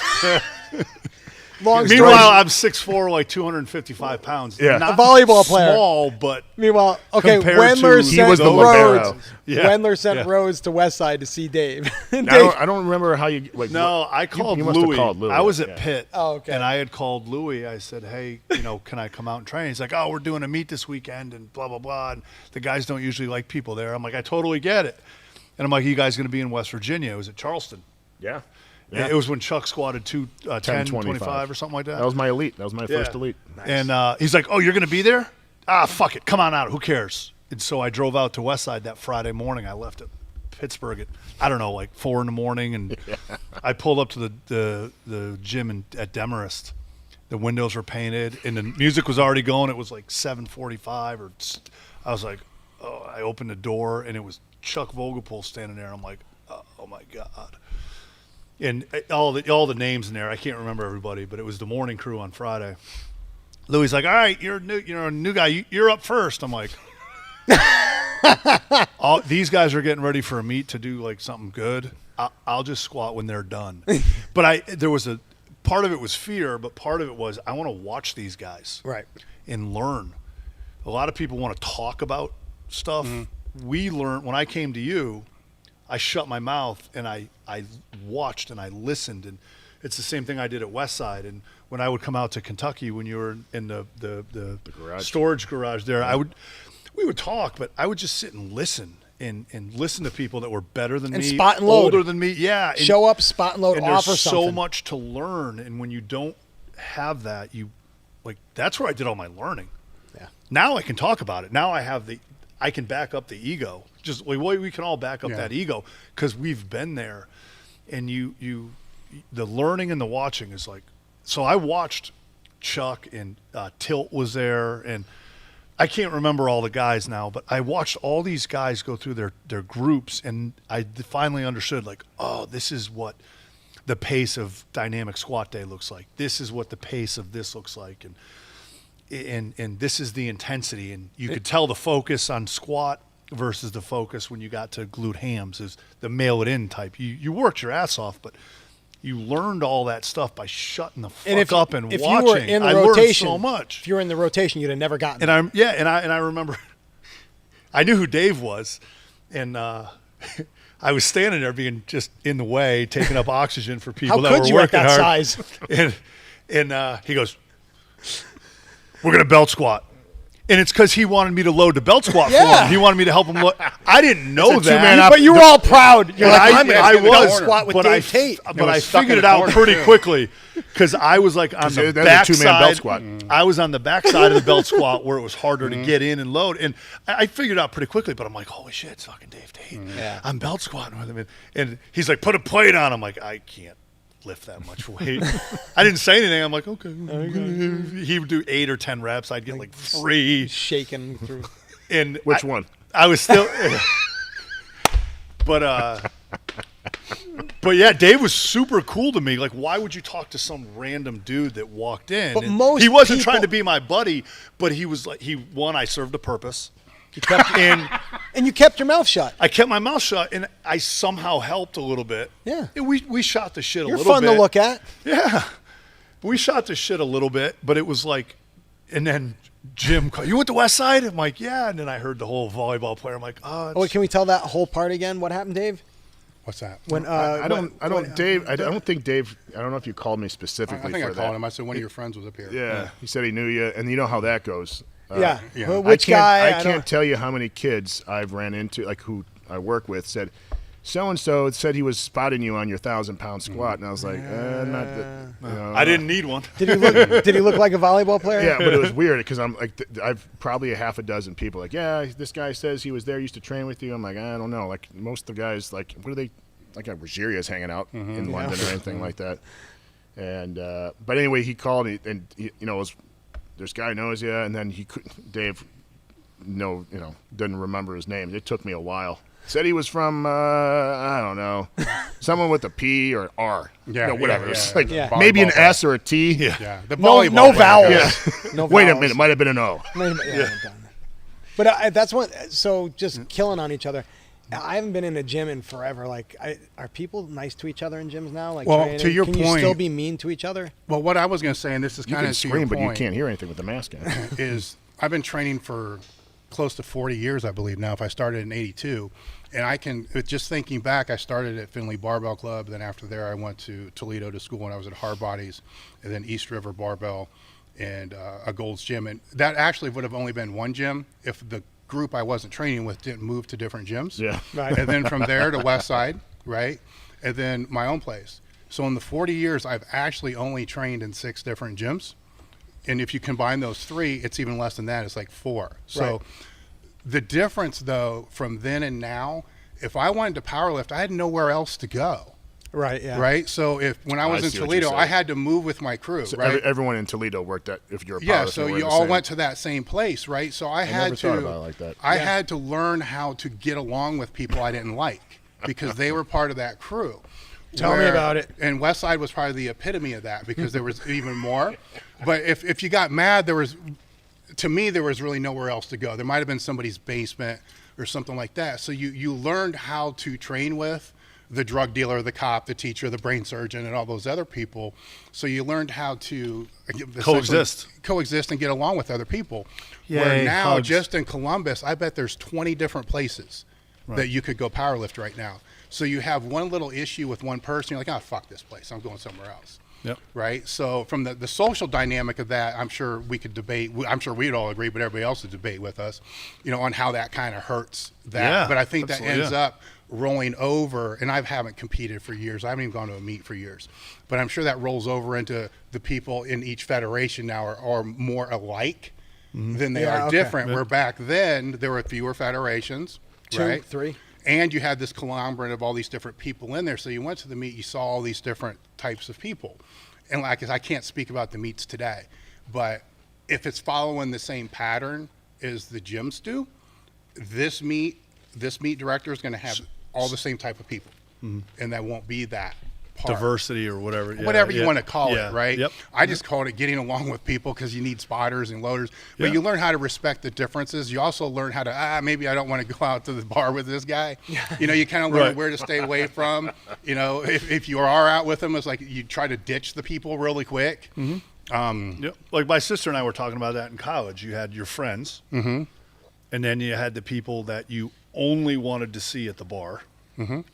Or whatever, and it's kind of the same thing. Like you had your training partners that were training partners. They're friends, but you never hung out outside, and that's fine. It's just the way it was. And you, like we all had a story about that. We all had a similar goal in all, like you said, all these different backgrounds, but we all shared the weightlifting, the powerlifting, the competition, and we all knew what we needed to do to accomplish that day's goal in the gym. And then we'd go our separate ways for 6 or 7 days, and we'd come back together. And then we'd all, half of us would compete on the same day. The other half would help. Right. And then the other half would compete the next meet and so on. And it was never discussed. It just happened. It's how it was, and everyone filled there. We didn't all like each other. Most people probably didn't like me.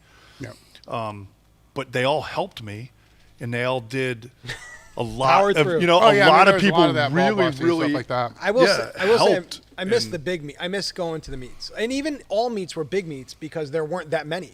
Now, like COVID aside, you could you look in anywhere. There's 20 different meets, and like in your own state almost every weekend. And it's great for the sport, but they're missing what we had, right, especially what you had. Which is what made it fun. Like the whole weekend was fun. Like not just the lifting. The lifting I love, but just seeing the other people you haven't seen for like it used to be like you'd have to call your friend and say, hey, how'd that lift go at the meet? Oh, it sucked. It was high. Now you're watching video, but the whole thing was more about you were more connected to everybody, which was fun because it was definitely a group of characters, and you learned like that's how I figure. Like I became a pretty good raw bencher and a pretty good equipped bencher because I found one of the best equipped benchers to bench with, and I found one of the best raw benchers to bench with. And you had the best handoff guy. And I had the best handoff guy ever.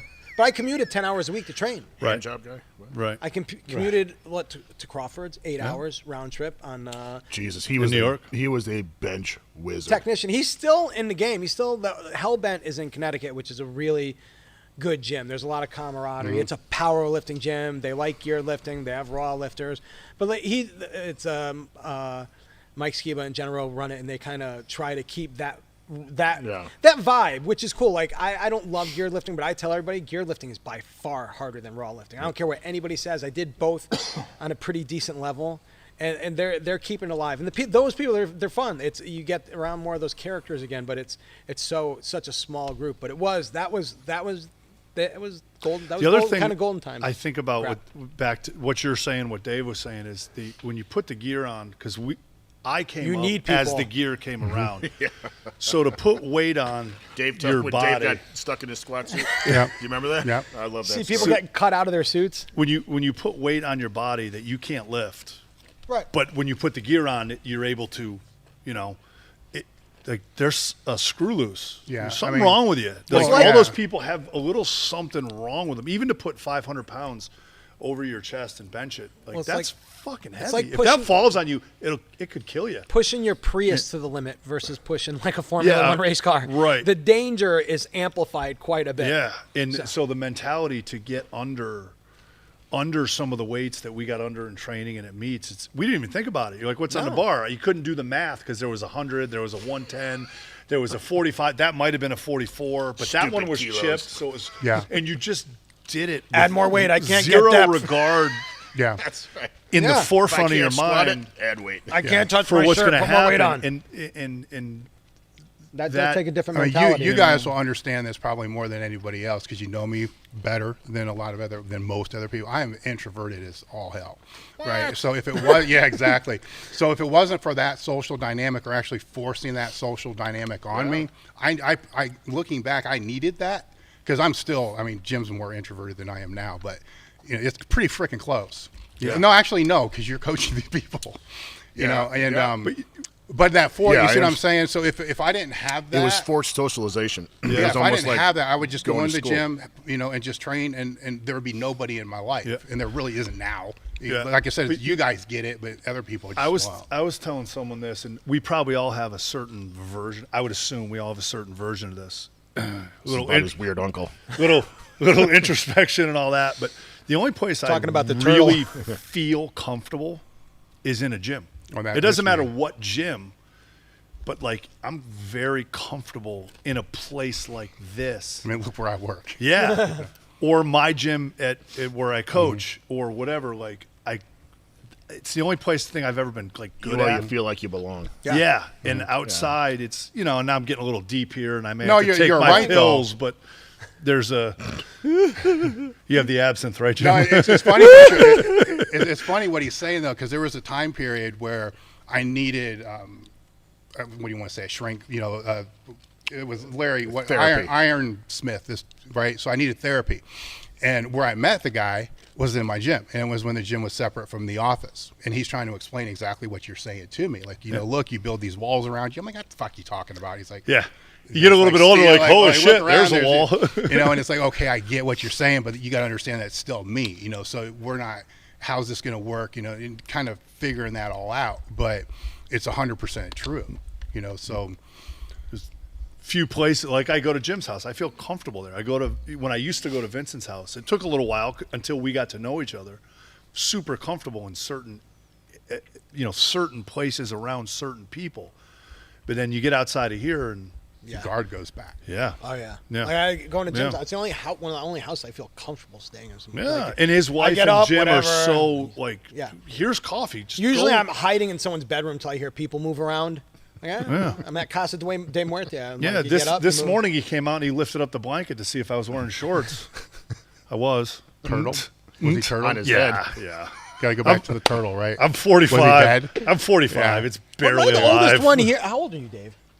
You tell me first. I'm going to be 52 in July. We're the same. All right. So I'm older. I'm 52. Oh, okay.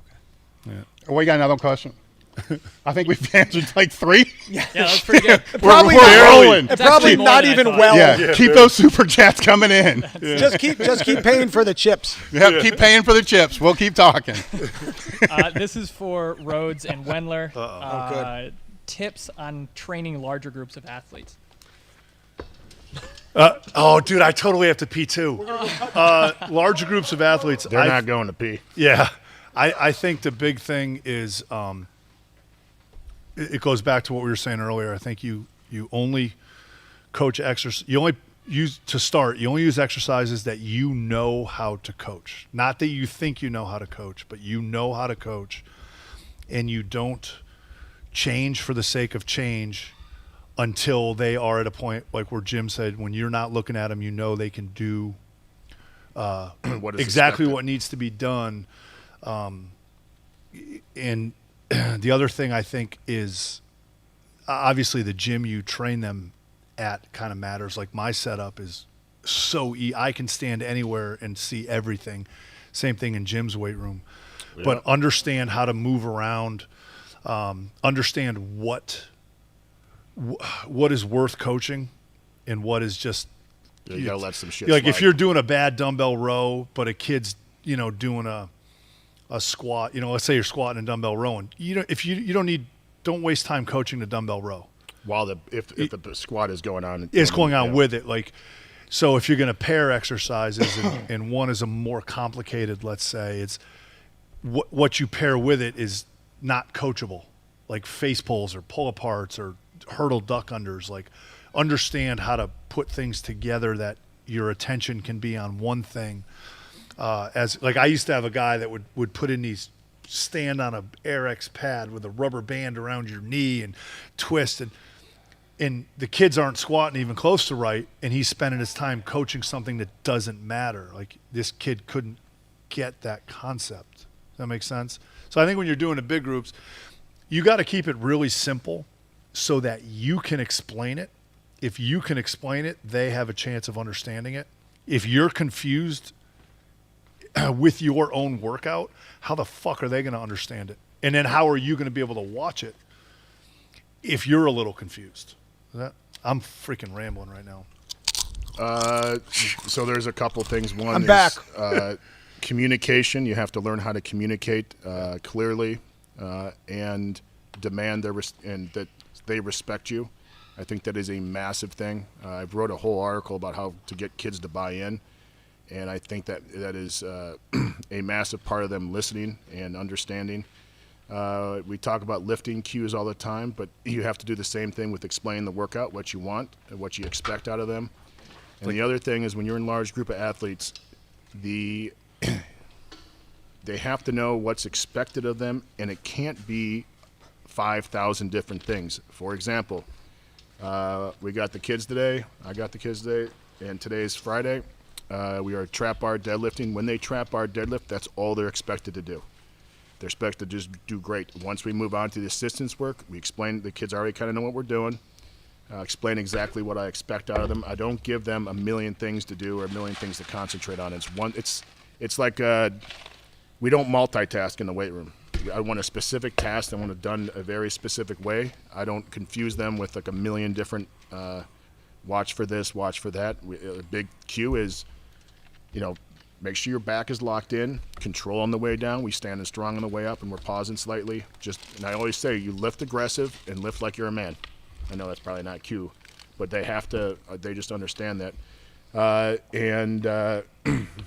You can make sure you understand what you're coaching. Make sure you understand what you're doing while you're doing, so you can explain it to the kids in a very simple way. And the other thing is, it takes time to get used to coaching big groups of athletes. It's overwhelming, and the harder you could coach, especially when you're right there, especially the older kids, the more they can be an influence, and the kids can see how something's supposed to be done. So you really have to be hard on the first group of kids. And then, oh shit, where was I going with that one? And then they can also become coaches too. And not so much with technique, but with attitude and understanding how to give effort. That's always the biggest thing. And it's not downing kids, because you guys know when you first started lifting, you thought you were giving effort. And then 10 years later, like, dude, I used to think that was hard work. Like it is that. So they need to, understand that. And the final thing is have the highest, like, you have to let some things go, but your expectations of attitude and effort have to be the highest possible, so that they rise to it. Kids will rise to whatever level you expect out of them. I cannot stress that enough. Yep.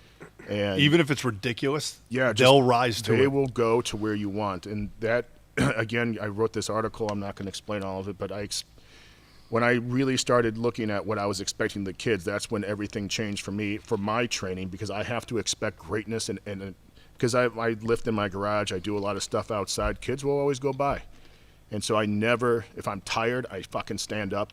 I never go over or feel like I am working, and I want people to understand I don't expect anything out of them that I do not expect of myself. And I'm not just talking like squatting. I'm talking about effort and just commitment and discipline and stuff. I think that's more important than people realize. And it goes to, Dave and I have talked about this ad nauseum about, do you have to be strong to coach strength? And we'll just do this another way. Do you have to be strong to be a strength coach or whatever, be an athlete to coach and all that stuff? And the answer is obviously not, because there's, Nick Saban probably wasn't the greatest football player, but Nick Saban's work ethic and how he approaches things is what is expected out of his kids. And the kids see the head honcho doing everything right. And so now it's like, well, shit, I mean, I can't complain to him that, you expect me to do this, but you're not doing that. So I think that goes over more than people think. I think that's way huge. more. I think it's huge. Way more. And to your point, I don't think it's a matter of how strong they are.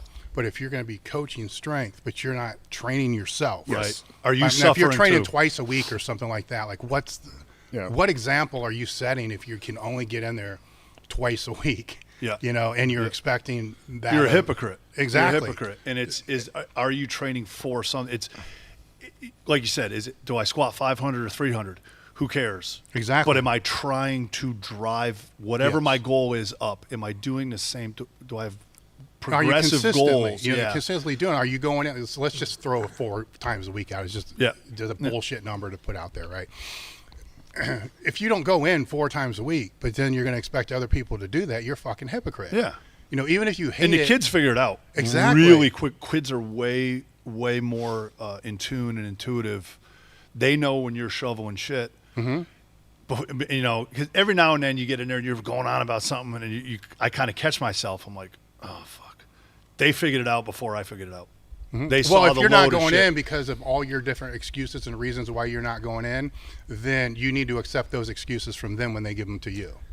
That goes with something. I've watched both of them coach. I've seen you coach here, and one thing that a common denominator is, and Rhodes, this is a great quote that I heard him say, is like, what is tolerated is encouraged. You guys don't tolerate anything when you're coaching. I yelled for the third because time if you let it go, last week, it becomes everyone's. But from working with kids, sometimes it's just easier to let it go. You just will take the path of least resistance. I've never seen either of you do that, because what is tolerated is encouraged, and when you have such limited time, you don't have time to play. And the other thing too is like with Jim's kids, the psychology of it. I think you guys really have the psychology, and you've worked at the psychology of it.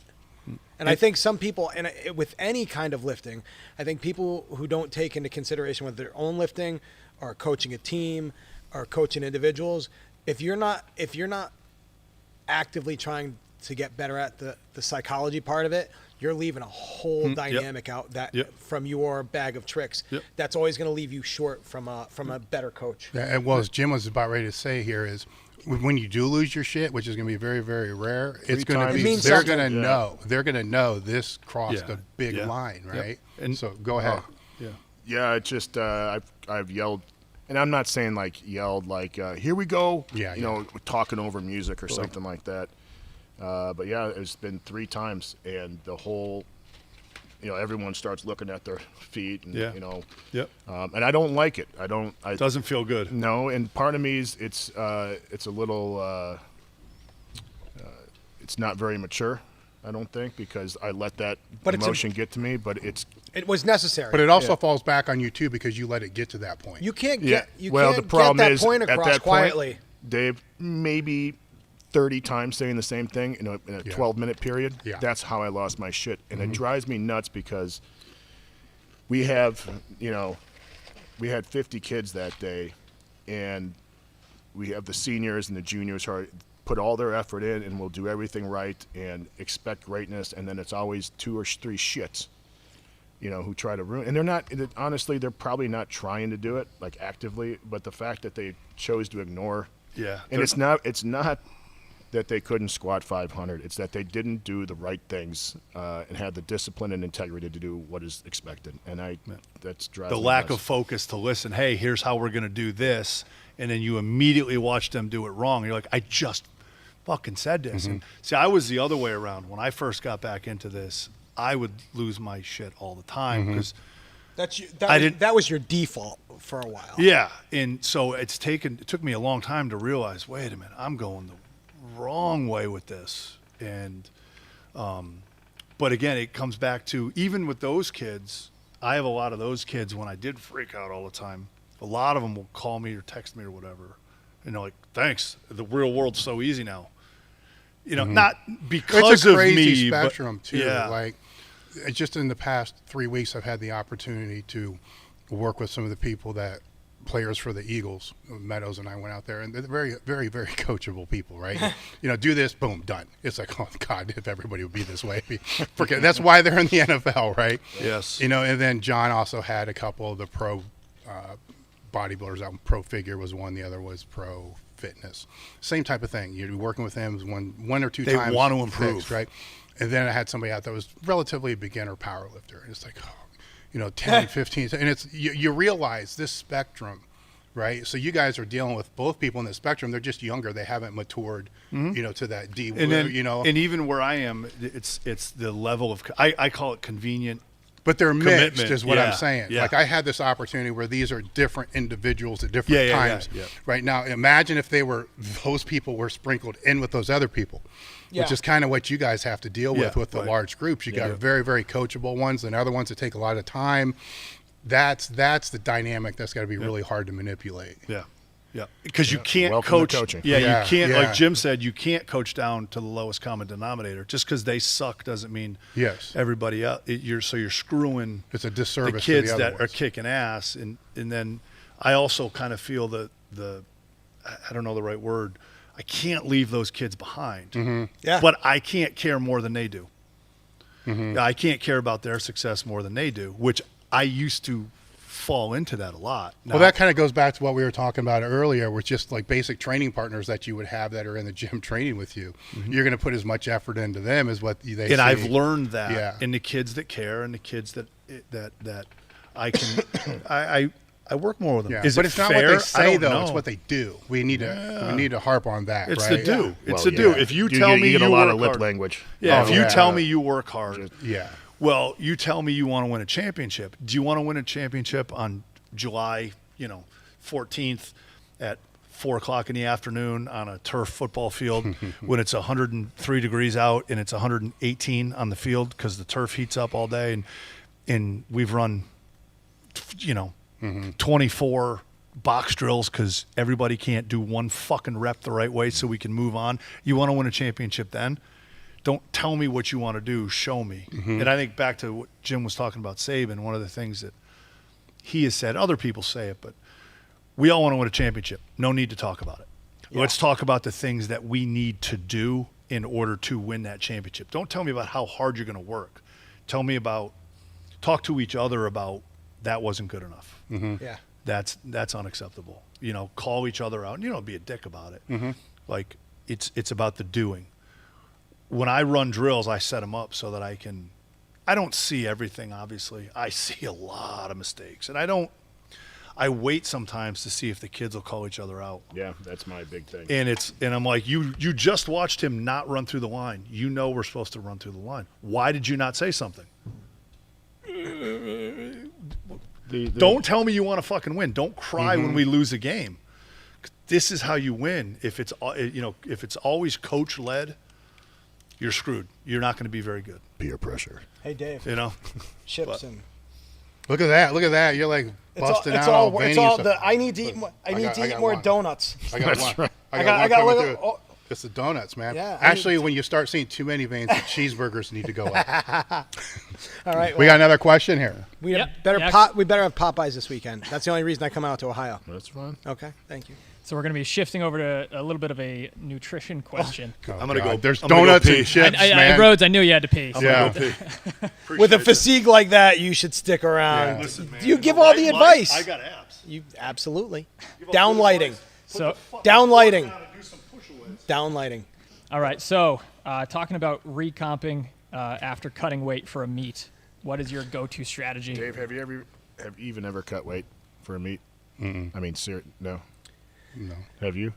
He did. Yes, I'm actually going to go to 181s. I want to hit my 7th weight class, just because.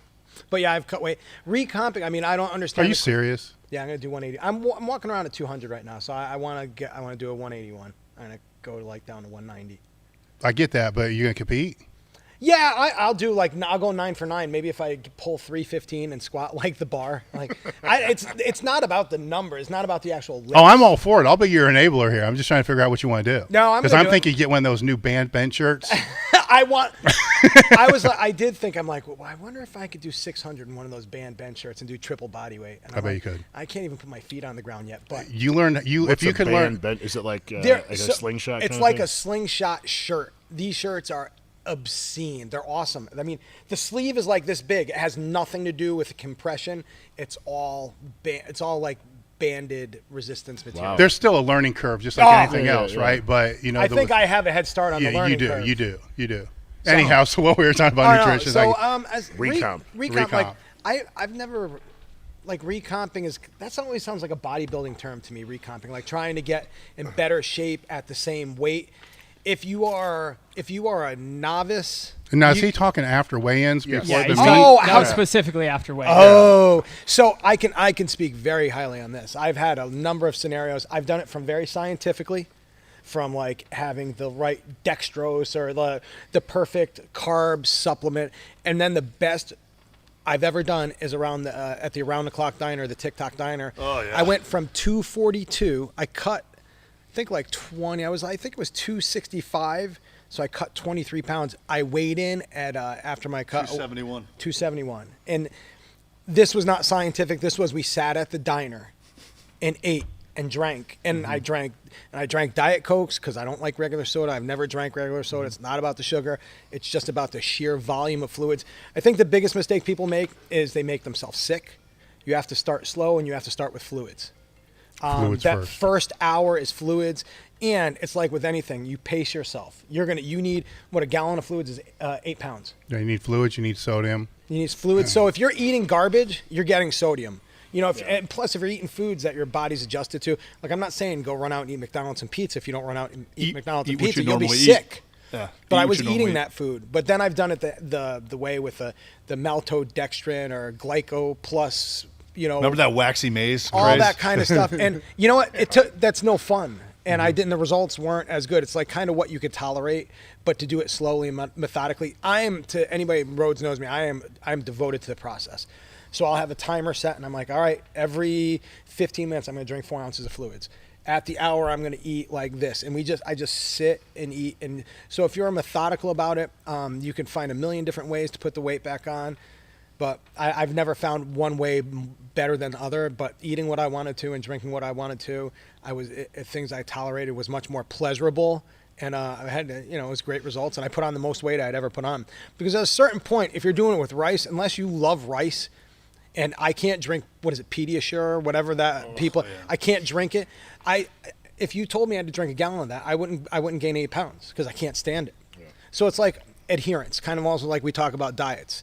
If you can adhere to it, so whatever you're going to do to gain that weight back, make sure there's a little bit of science behind it. Like we talk about training, anything that has a little bit of science behind it, if you follow it and you adhere to it, it's going to work. And that last bit, adhere to it. What can you tolerate?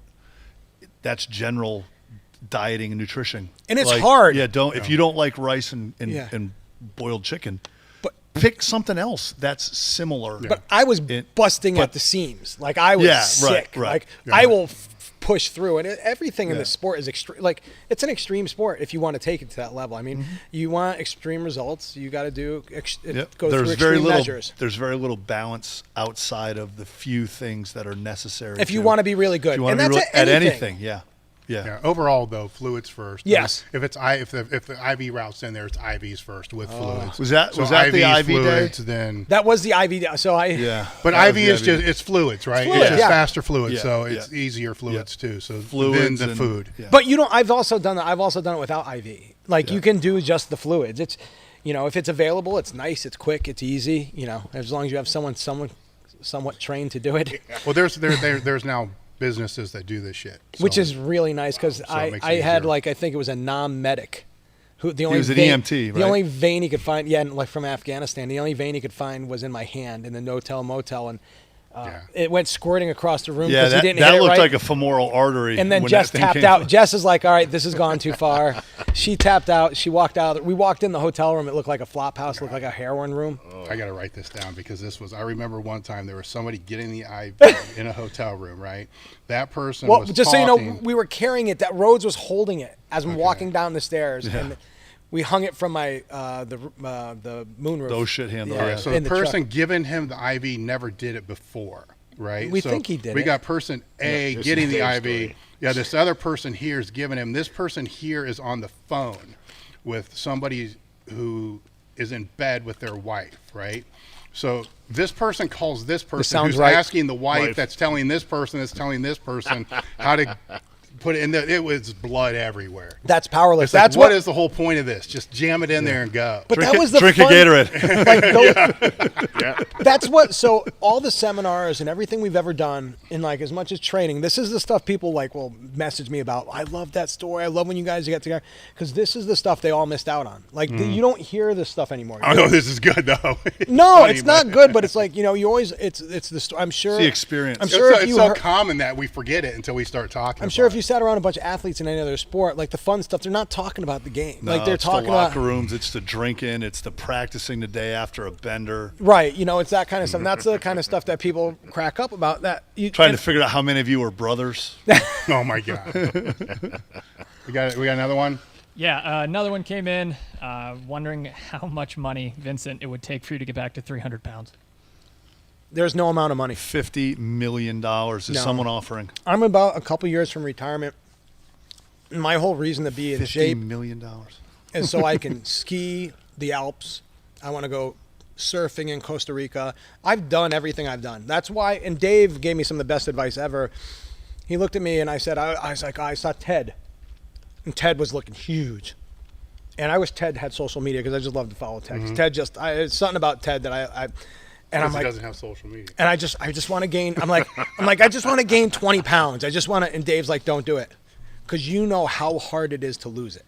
So for me, for Matt and for Jim, it's like, I'm just going to eat a meal less. For me, it's a struggle. Like, it's a heroin addict. Like, Yeah, he is a walking eating disorder. It's awesome. I don't think if you awesome. did start getting super heavy, I think there's enough of us that would probably Yeah, jump be like, in at a dude, certain no, point and don't say, do this. yeah, but there's a couple more I'd be like, keep going. Yeah, And those are the ones I'd listen to. I'd be yeah. like, listen, they told me not to. Like, keep going. You're fine. Yeah. That guy in Ottawa, he knows what's right. You don't hear from Vincent for 6 months. He's, Yeah. There's I mean, not a lot. I can go as far as say taking it off is actually probably the easiest part. Keeping it off is the hardest. Oh, okay.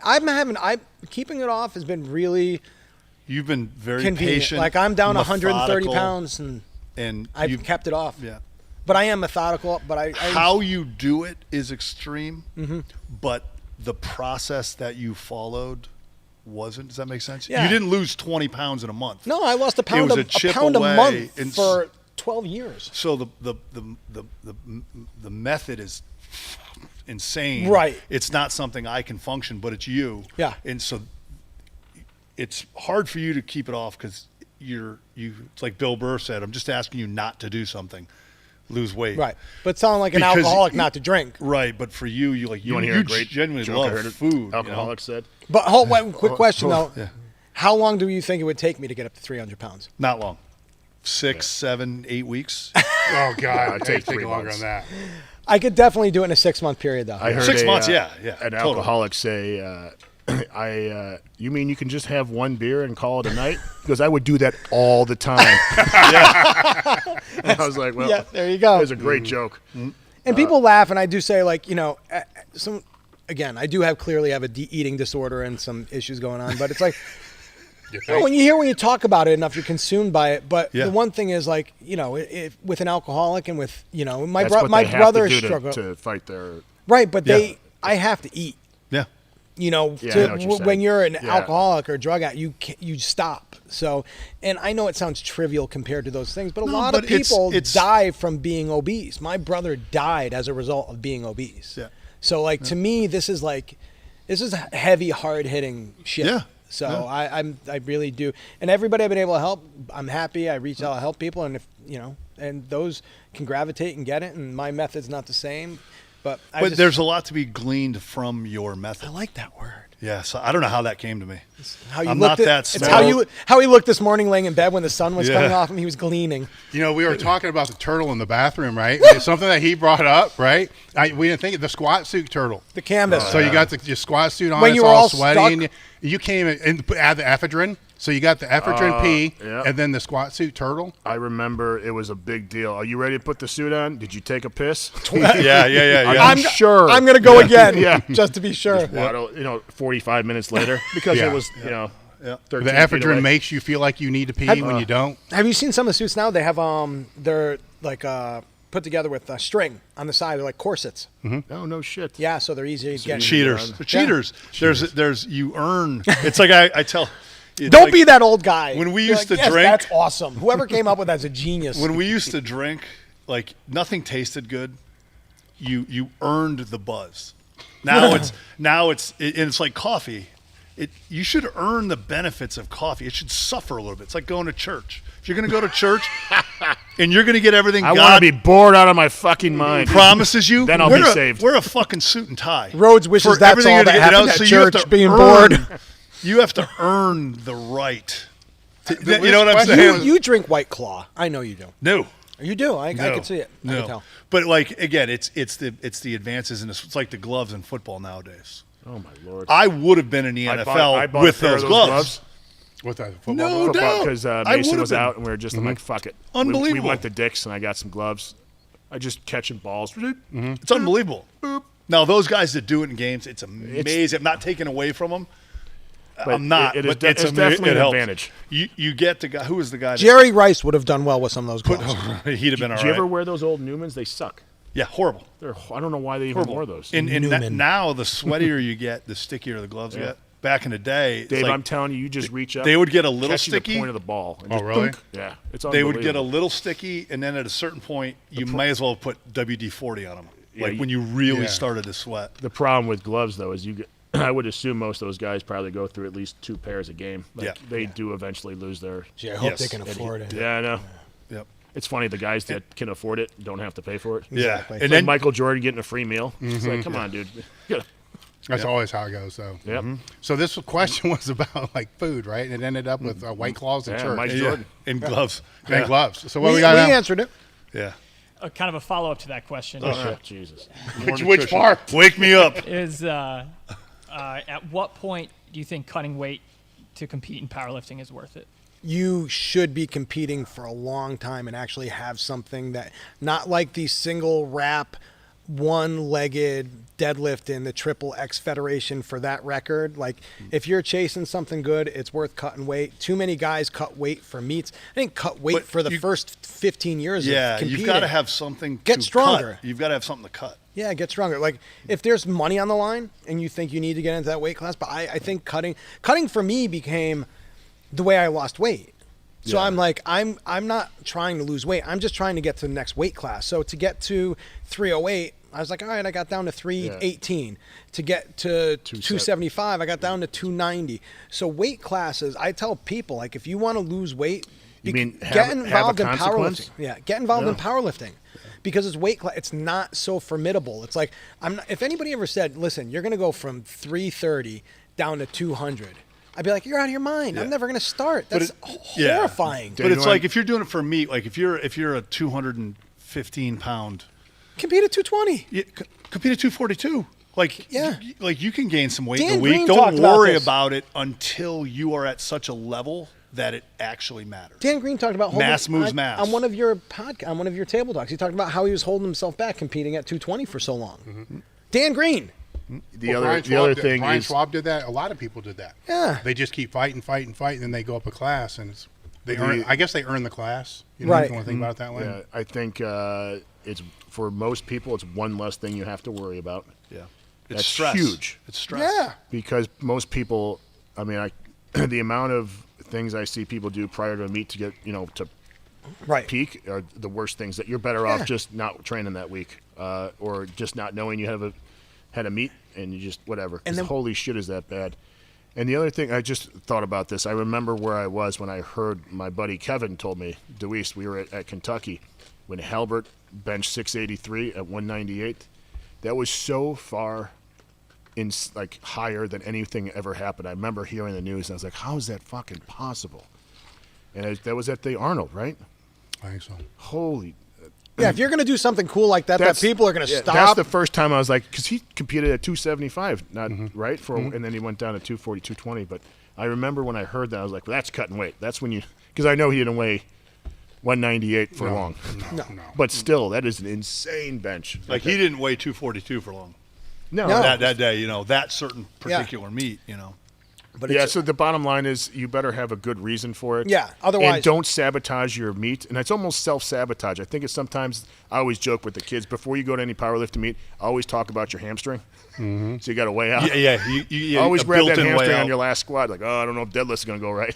So a couple years ago, I will say, and I'm someone who can get in my own head, when I did a meet at 220, and this after I had done him one at 198, because I think I was walking around right around 220.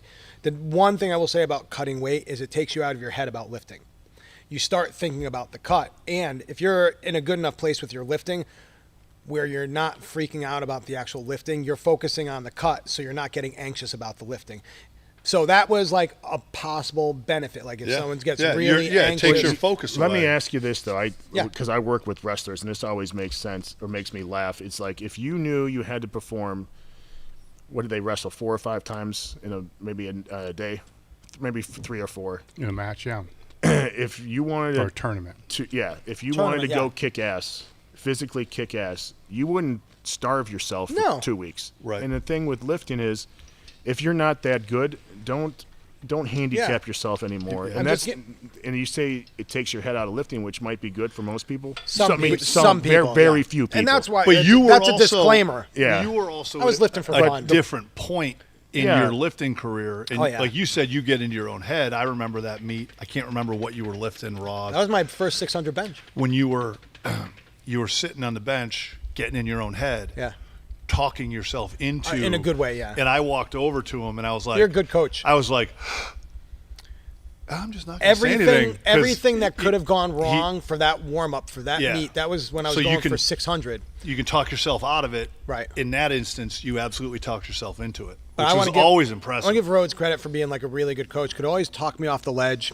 Always helped me out in any situation. I had my tantrums. He's seen all kinds of great stuff out of me at meets. So I think it was probably my 3rd meet going after 600, and we were warming up, and the bench was too high, and I wasn't able to touch the ground. I was fat, and everything was a mess. And I'm like, this is a recipe for disaster.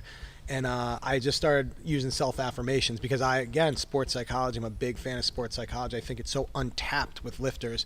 And Rhodes told me later, he came over to talk to me because he knew everything was going wrong. And he saw me, just my lips were moving, my eyes were closed, I'm just talking to myself.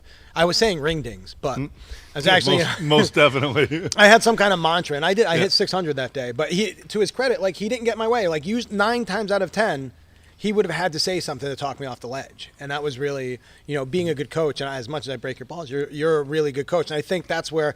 Again, coaches also need to learn. You need to sometimes shut the fuck up. Yeah, it's time and place. Time and place. We got to keep in mind perspective too, because most of the people that I've met that actually powerlift, they're not at that point, right? So we got to always keep in mind that people that are asking, they probably don't even know what you're talking about. Right. Where we were addicted, obsessed to the point of the most important thing for a long period of time. So if a workout was bad, you're pissed about it. Yeah. I mean, really legitimately mad about it bothered your night or your next day. To be honest with you, that still bothers me now if something doesn't go right in the gym. It still bothers me to a point. You mean not everybody's like that? Yeah. No, right? So, terrible. For a lot of these people, maybe it's more about they need to get it more in their head more, which would force them to maybe train when they don't want to train, and the things that we were talking about earlier. So there's, again, that spectrum. What else you got? Got a question coming in about deadlifts. Oh, God. I'm out. Use a trap bar. I'm out. With straps. Like they're trying to determine if they should deadlift more as they're getting better at it, more than once or twice a week, or stick to once a week. I'll answer that really quick. If they're getting better at it, just keep doing what you're doing. That's a. It's working. I'm gonna do something different. Don't take this the wrong way, but that's a stupid question. Yeah.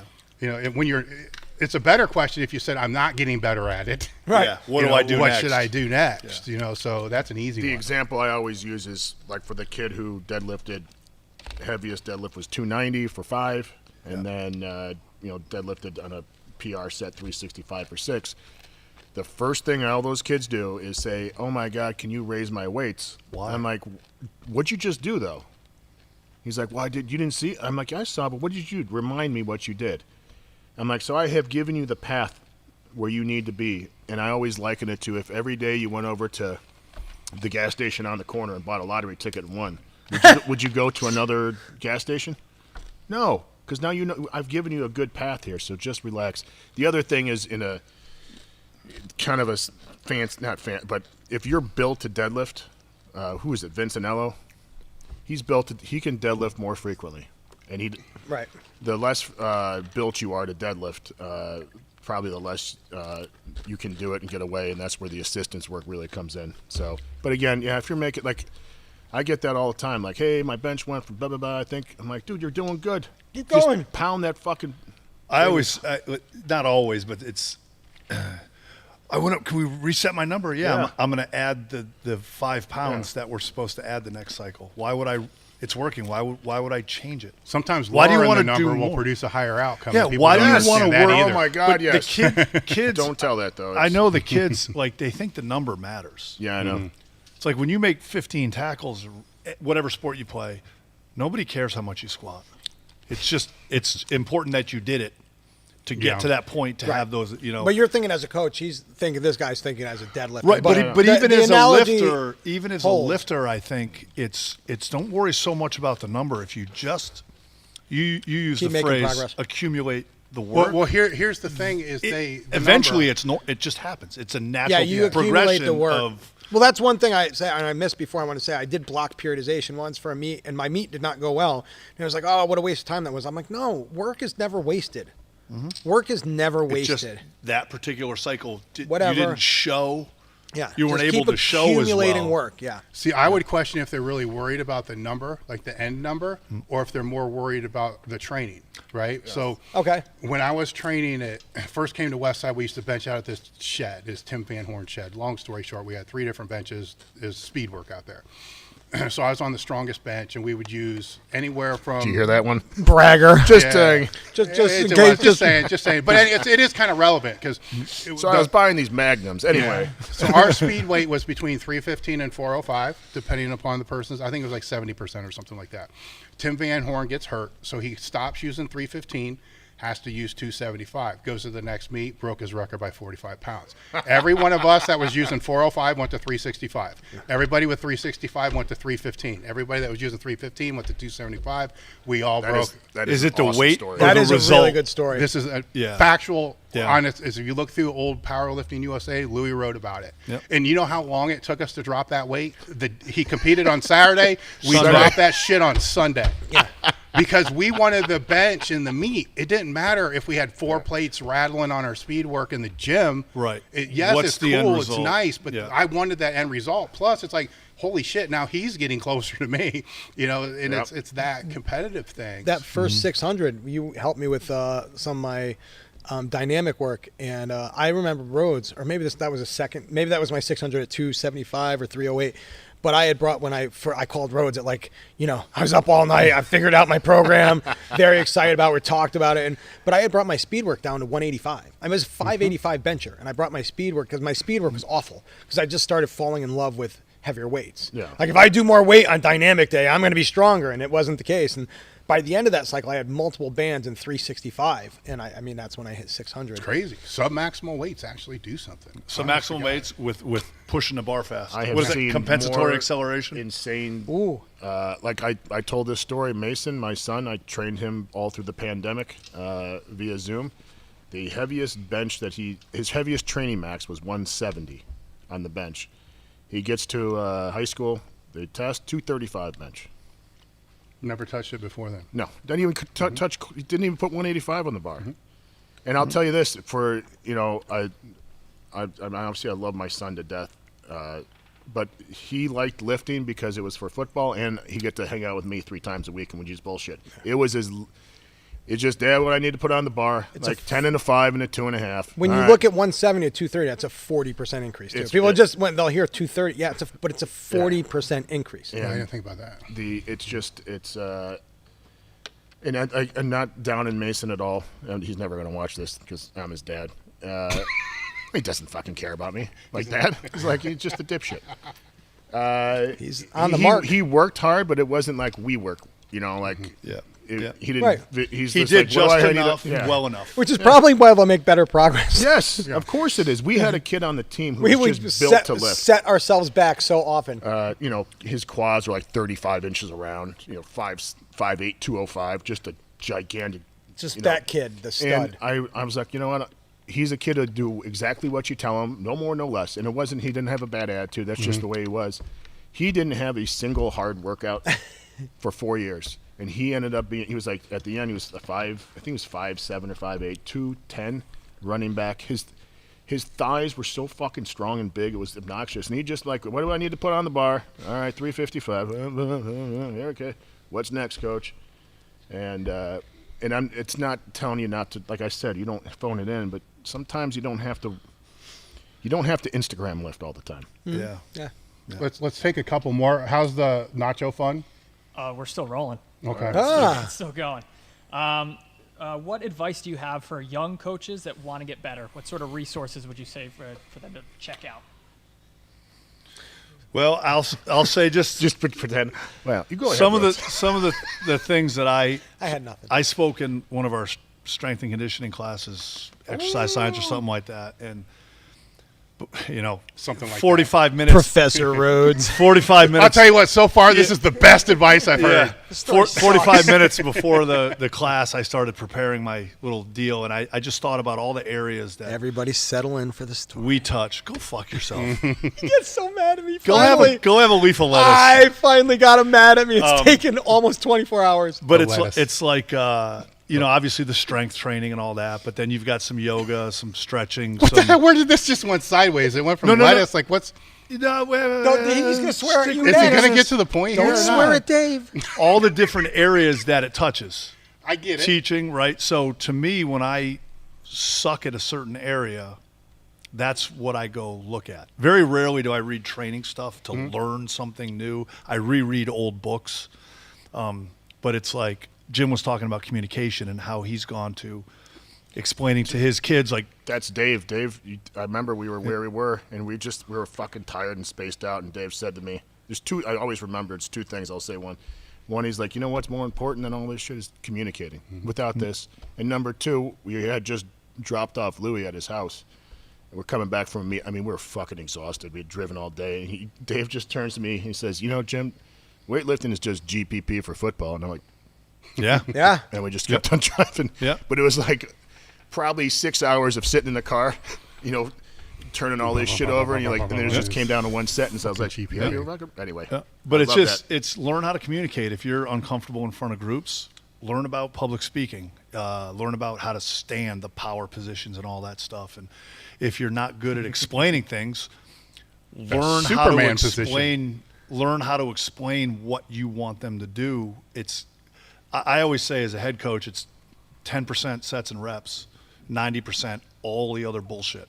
With the communication, I would just want to, dip my hand in there and say it's a two-way street. You need to be able to communicate what you want, but you need to be able to read how that's being received. Correct. From the athletes, Correct. right? You got to master nonverbal communication. Question.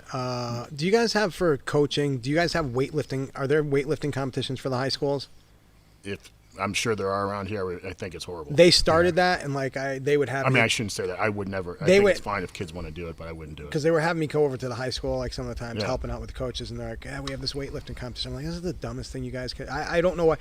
You're a football coach and your football team, and telling the boys, the hardest thing is telling the boys, this is completely, how much you do right here is almost irrelevant to your performance. They don't understand. You're not in a weightlifting competition. Yeah. You are lifting to become a better football player. If you can squat 135 and get the results you need, that's what I always tell them. Instead of putting 3 sets of 3 at 135 and you guys are better, I'd fucking do it in a heartbeat. You're not powerlifting. That is one of the things that I can't, working with younger athletes, I can't imagine. I get it with our kids too, is they think the weight room. GPP, but the problem is they don't know what GPP is. Yeah. But West Side. But it's like the example I gave before. Strength, if you get 15 tackles in a game, nobody cares. No one's going, "Oh, that kid must squat 400 pounds." It's like, well, shit, a kid got 15 tackles. Why? Well, we worked on triple extension in some capacity. We ran. You did your GPP. We suffered. We built some muscle so his body could withstand the beating of a football game and season and practice. And it's such a. The end result of lifting for sport is so vague. Yeah, Did we win because we lifted so well? Yeah. I don't know. You it's guys hard have to a judge. different communication angle though too, because you're training a team. Yeah. Not individuals, right? They are individuals, yes, but you need to train the kid to have the kid's back when they need to have the back. right? That's different from the communication standpoint because you can't alien. That's the only, because I like the powerlifting. That's my bias. That's the only thing I don't like about these weightlifting competitions, because now you're taking this team unit and kind of breaking it into an individual sport, which can have its pros and its cons. I get that. But you work too hard. I would say the best team at the end of the season is the one that plays the best together, because all the other factors are going to kind of even out. In high school, maybe it's different. And the team that's the best conditioned. Well, they even if they're the best conditioned and they're strongest and they hate each other and they can't pull their shit together when they need to, they're going to get beat. Right? And you that's see a that all the huge time. aspect. Yes. Yeah. The only answer I would really say is, if you want to, besides like learning the X's and O's and stuff like that, is the only way to get good at coaching is coaching. And I can't tell you for a long time we only had one car, so Juliet would pick me up sometimes when I didn't walk, and I'd get in the car and be like, I am the worst fucking coach. Yeah, I've had those rides home. And she's like, what's the matter? I'm like, I can't get this done. I don't feel like anyone's listening to me, whatever. And then some days I'm like, probably king coach right now. Yeah. What is it like to be married to me? Yeah. And so there's going to be some ups and downs. Coaching's a lot. But the other thing, I'm sorry, is don't bite off more than you can chew. And as an example, when I first started taking over, I had the freshmen, the JV, so to speak. And they didn't know exactly what was going on. I was still getting my feet underneath. We did dumbbell squats for a set. We put the dumbbell down, then we did push-ups, and that's all we did, because I could control. They're all in a big circle, and I just watched them. And obviously, physically, they weren't maybe ready to do a lot of the stuff. But now this limited my my distractions. It kept things very simple, so it was in a controllable situation. And magically, after 6 weeks, it was awesome because kids were excited. Then kids hated it, and then it became a source of pride. That's all we do. And that also keeps them so they're not standing around. Yes, idle kids are a nightmare. Oh my God. Yes. There's no one more destructive in the history of any weight room than a 13-year-old who can bench 65 for 2.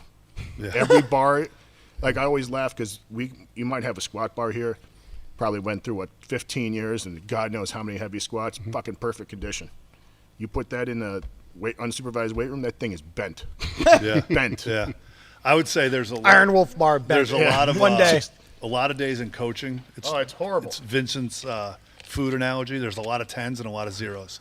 You don't have like today was a 6, because if it's not a 10, if you don't feel like you're king coach, the greatest thing ever, you think you suck. And if you don't think that way, you're gonna suck. Yeah, you probably shouldn't be coaching. Because if it's not a 10, then you probably are a big reason why it wasn't a 10 in some capacity.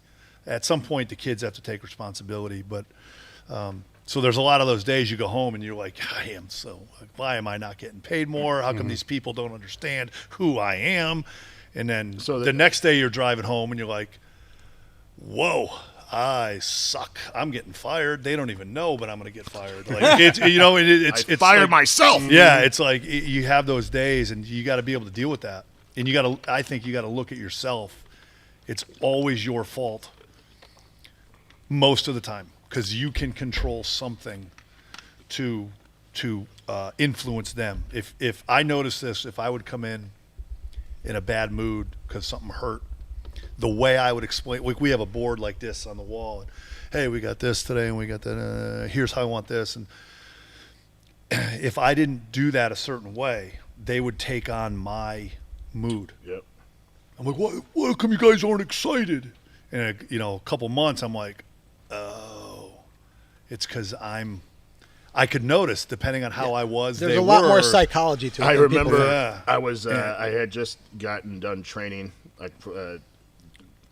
this was a couple weeks ago, and I was fucking tired. I had already done 2 workouts before I went up, and I was like, "You guys tired today?" Like, "No, we're fine." I was like, "Oh, wow."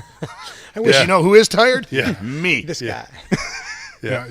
I'll bring it down to just working with lifters, just from that, because it's a different conversation. That the best thing somebody could do to directly answer the question is to get around people that work with the best lifters in a way that they're going to let you be around them. Because you can download all the books that you want. You can read all the books you want. You can join all the fucking member sites you want.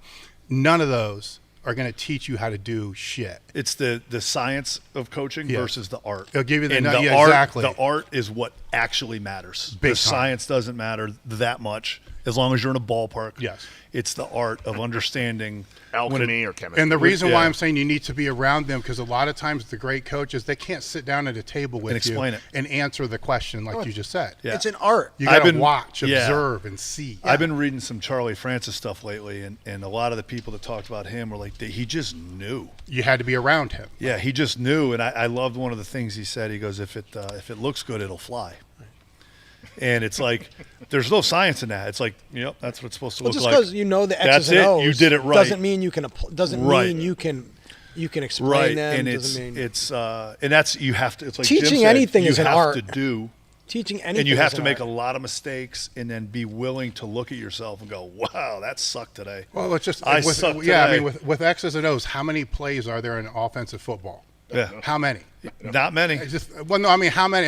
The thousands? Oh, yeah. I mean, how many plays have been drawn up, X's and O's? Yeah, well, it ends up being there's like 13 plays run out of 55,000 different formations. Right. Now, you get around a coach that really knows what they're doing. They're going to break that down into here's the 3 that really need to be mastered at this high school level. Now, how do you master at the collegiate run every play? Yeah. It has to be mastered. Like, you can know all the fucking plays. But can they execute? They have to execute. Do you have the people that can execute what you want to do? And it's the art of just being, this is what I want, but it's. Well, then there's the reaction, too. As soon as the ball's hiked, what happens? People get involved. Whenever people are involved, things get screwy, messy, and change 11 on both lot. sides, in football at least. Yes, and that's where the art comes in, is how to pivot when the people are involved. Yeah, and anything looks great on paper. Yeah, it's having, I don't know if we ever talked about this, but it's having, you have to have a massive ego to be a coach, I think, because you got to get a bunch of people to believe in what you want. Then you, at the same time, you also have to have massive humility to go, this isn't good enough, or that wasn't a good day, or this worked really well, but I know I can make it a little bit better, or I've got to go about this differently instead of just being like, I'm the best. There's that like the angel and the devil kind of thing. Like you can also just be a perfectionist.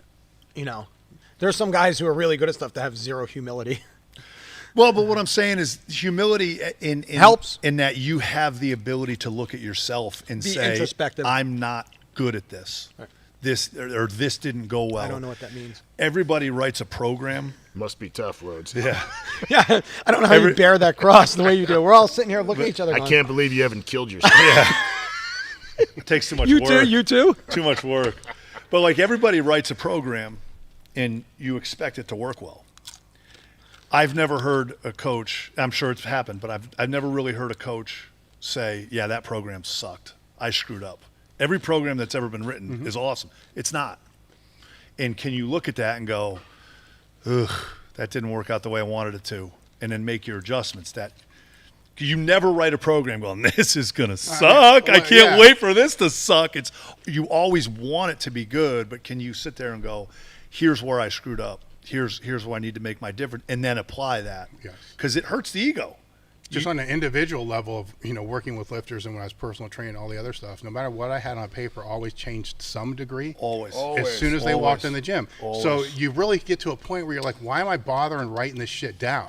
I know it needs to be. Now, it still has to have some type of plan, but that's where things get real weird. Like, okay, I'm going to have this online guy, and he's just going to say, well, who's making the adjustments? Because every coach I know that's worth a damn is making adjustments constantly, immediately when they walk in. So that all that is a piece of paper. It's not coaching. Yep. Like Juliet said, we were talking this a while ago, but she said coaches almost have to have that type A personality and a type B. The type A, here's the plan, here's the progression, here's how we're going to get there. A leads to B leads to C. Your organization and then, like you just said, in the moment, you've got to be able to go, oh, this plan doesn't work. Mm-hmm. I mean, you can tell just when they walk in. If the shoulders are dropped, they're tired, they're fucked. Okay, we got to do something to get this. So understanding that this is the path, but I'm going to come off the path a little bit. As long as I end up there, then that's the art of figuring out. Yeah, and every set, every rep changes, as things move up. Let's go one more. Sure. Vincent, question for you. Has your macro breakdown changed? Oh God! All right, we'll do a question after this one. We're not going to end on something like this. Macro. I think it's the most brilliant question I've ever been Well, it's asked. just because it's to you. Yeah. Oh, it's all to you. I don't know if anybody's even logged in after your last story. I think Murph tapped out. Macro. I've found what works for me best is I'm very low fat. I love carbs. I train well off carbs. I sleep well if I eat carbs. So I get my minimum protein requirement. I have one high day. I have my training days, and then I have 3 low days for my carbs. And then my protein is based on body weight. So anywhere between I get at least a gram per pound, and I've kept it at that for as long as I've been doing this. And sometimes a little over, but usually around 200, between 200 and 250 at 200 pounds. I keep my fat somewhere between 40 and 50, and then everything else filled in with carbs. Because I feel better if I have carbs before I train. Jim, they were talking this morning, feels great when he does his workouts. It's mostly fats. Well, and you have to probably put this in perspective. I'm not doing Right. benching and squatting, so the shit that I do, But your stuff isn't easy either. what I'm saying is it's Energy metabolically requirements. it's harder Okay. because dude, I can't tell you, and I guarantee Dave's been there, how many Whoppers I've eaten during speed day. Right, but here's I the bench, thing. not squat. But here's the thing, like there's a big difference between. So that's why I understand what you're saying, but I'm just wanting to make people But I understand. run when I go run Yeah. like 3-4 miles, I have a big carb meal. Well, yeah. Well, You how far away though? How far away? Usually about an hour to a half hour before. Okay. The point being is the one thing I think Stan Efferding, besides the compliance is a science, he's had a thing that he's just like, listen, if it makes you feel like shit, don't fucking eat it. Yeah. And my wife and I were like we cut out most of our fiber. All I felt was bloated. Like, Yeah. I don't want to feel it. Doesn't. And then it's like, well, what is this really doing for me? Yeah, Like, so I feel like shit. Like, why would I want to feel like shit? And so we started eating meat more. Yeah. And So I have no problem. Like someone look at my macros one day. Especially My my wife. fiber was like 70 grams one day because I eat like just this bread that's called 647 bread. It's loaded with fiber because it's lower is calorie. it 531 bread? No, It's 647. I'm sorry. 647. They stole it from you. That's That's right. Ezekiel bread, right? No. It's like it That's tastes. 31.4. All right. It's Jesus, Dave. It's to wonder. Fucking known. poser. It's to Wonder Should've Bread known. what You Fit think you Crunch bars diet- are. It's Wonder Bread. It's Wonder Bread to what Fit Crunch bars here are. we go It's with the my Fit Crunch 10. again. It's my 10. Okay. But it's good low calorie white bread. But anyway, so yeah, I found for me, I function very well off of low carbs. My body composition is better. I train low fats. And I sleep better. On my low days where if I keep my carbs low, I sleep my sleep's terrible. I do not sleep well. So I have my carbs around my training. I don't eat carbs in the morning and in the afternoon until I'm about to train. I eat them at night and it works for me, but it is 1 gram of protein per pound minimum. Keep my fats low with around 15-20% and the rest carbs. I think the thing is wherever you are, you keep your protein at X, and then manipulate carbs or fats. So one of them's got to go this way.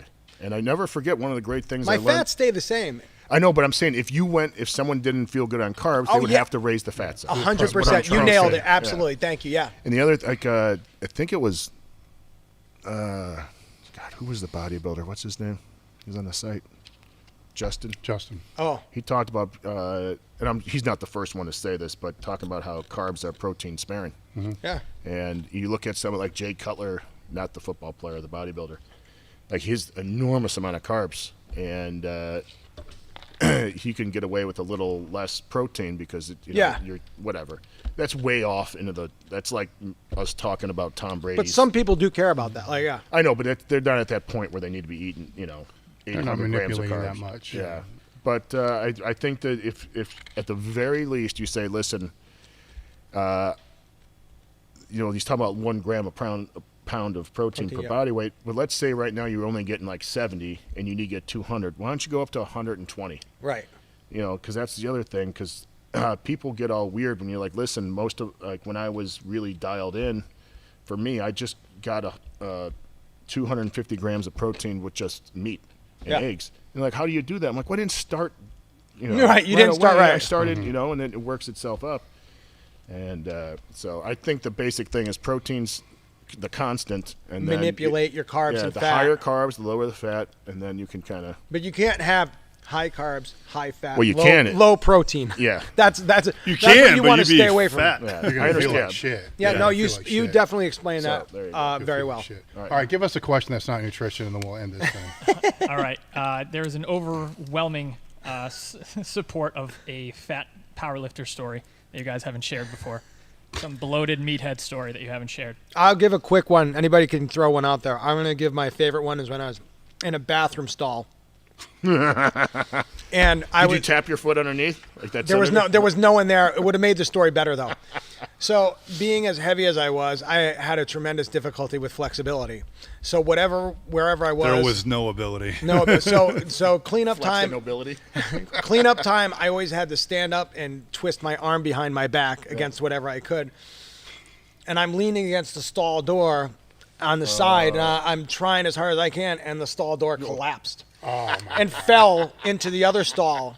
And I'm leaning on the door, in the position that I was, no longer clad, and my hand wedged behind my back.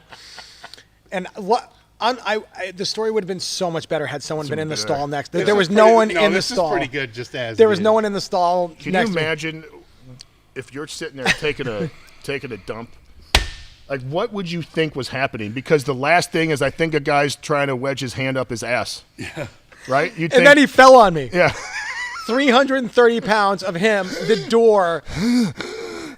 Just wheezing and sweating. You give me a wipe, then give me a hand. And we all carried our wipes. Everybody had their bag of wipes. Now my wipes ended up on the ground. It was very funny. So yeah, I wish someone was in the other stall that could have helped me up, but no one was around. Sharing my humiliation. Yes. Why were you gone for the last hour? Well, I got a story for you. Don't worry about it. Hey, we got to get going. I'll talk about it in the car. Hey. All right, so Rhodes, you got one? Yeah, there's a couple, as we all know, but there was one night I had just gotten my CPAP, and We're so proud of you. This is starting so good. yeah, and I had eaten way too much, trying to gain weight. Now I got a CPAP. I don't have to worry about my Well, apnea. it's yeah. You get healthy. So I Cured. ate whatever I ate, and I came upstairs, and I was so full, I leaned over to brush my teeth, Oh, boy. and I threw up. So I got into bed, and I'm like, I heard Vincent's voice in my head, like, you coward, you puked up those cows. I went back downstairs, I ate, I just didn't brush my teeth this time.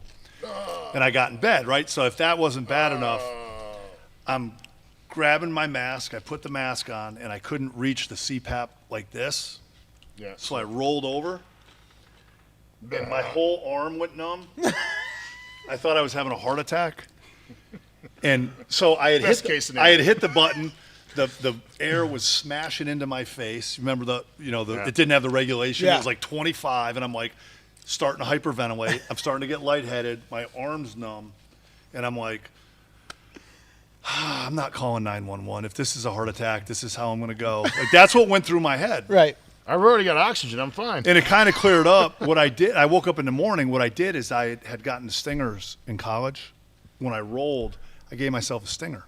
I was so heavy that my arm went numb. You hit yourself. I didn't realize it at the time, but the arm went numb just like I had gotten a stinger. And I'm like, I can't call 911. This is how I'm going out? Yeah, this is the coolest part. Is it was a stroke. You're like, all right, this is the way it is. This is the way it is, yeah. And we've all had a lot of those moments. So I had two of those nights. It was two. I puked all over my bathroom, didn't brush my teeth, ate again, and then gave myself a seriously fucking could stinger. have had a stroke or a heart attack. It's just like, it's a stinger. You have to save just a stinger. You have to save some questions if we ever do this again on what things have you ignored. Oh my God! I got a bunch of doctor stories, but I went to, I can't remember why. I was in Kentucky. I didn't have health insurance or anything, and so I can't remember what happened. But I had to go to the doctor, and I walked to, I don't know why I went to this one place. I went with some of my buddies to help me out, and or they just along for the ride, whatever. And the doctor was like, "Dude, you're gonna fucking die." I'm like, I feel all right. He's like, "Dude, you don't understand. You are horrible right now." And I called Dave up. I'm like, "Dave, I actually had a cell phone, and I talked to him, and he's like, you're good, brother. Don't worry about it. You're solid. That's your normal. It's your new normal, right? You're fine, brother. Yeah. Come on. We were doing new normal long before. Way long before ago. the line is Corona Bros. The line is doctors don't like lifting. That's right. That's what Yeah. we What do they all know? do. Yeah. My waist needs to be this big. They hate lifters. They don't know what lifting is. Yep. All right, Dave. All right, What have we ignored, right? Yeah, tons. I mean, that's a whole nother That's podcast. that's That's a another- 3-hour Oh, podcast. I used to, y'all, you know, when you eat too much, you start to feel the heartbeat in your stomach, right? Oh, yeah. So the default Food baby position, growing. yeah, the default position's a quadruped. So I'm on my bed, you know, on 4. So you're just trying to let your stomach touch the bed. Just oh my God, just get it to stop, and it was just boom, boom, boom. It wouldn't stop. So I had this brilliant idea that maybe if I get in the bathtub, like the water will like to help stop this. Some buoyancy. Right? A natural birth. Yeah. So I get in the bathtub, and then Fat ladies do this all the and time. I have been in a bathtub for years. So I get in this thing. Then after a while, never got out. I couldn't get the fuck out. So I'm like, because it's now slippery and shit. You need right? those grippy flowers that the old women well, I have. didn't have the grippy flowers, so I'm Hospital stuck. triangle.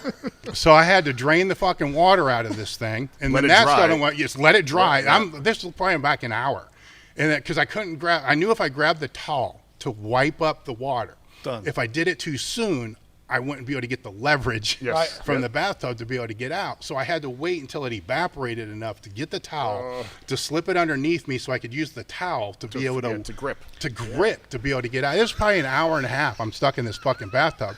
And my stomach, I mean, obviously it felt better because now 2 hours went by. I shit everywhere, but whatever. Yeah, that was kind of like normal. Pure- A normal pure- Sunday night. Yeah, like the normal that we accepted. Nobody out there even has a clue. Get this. That's the one thing like you don't see in the sport anymore.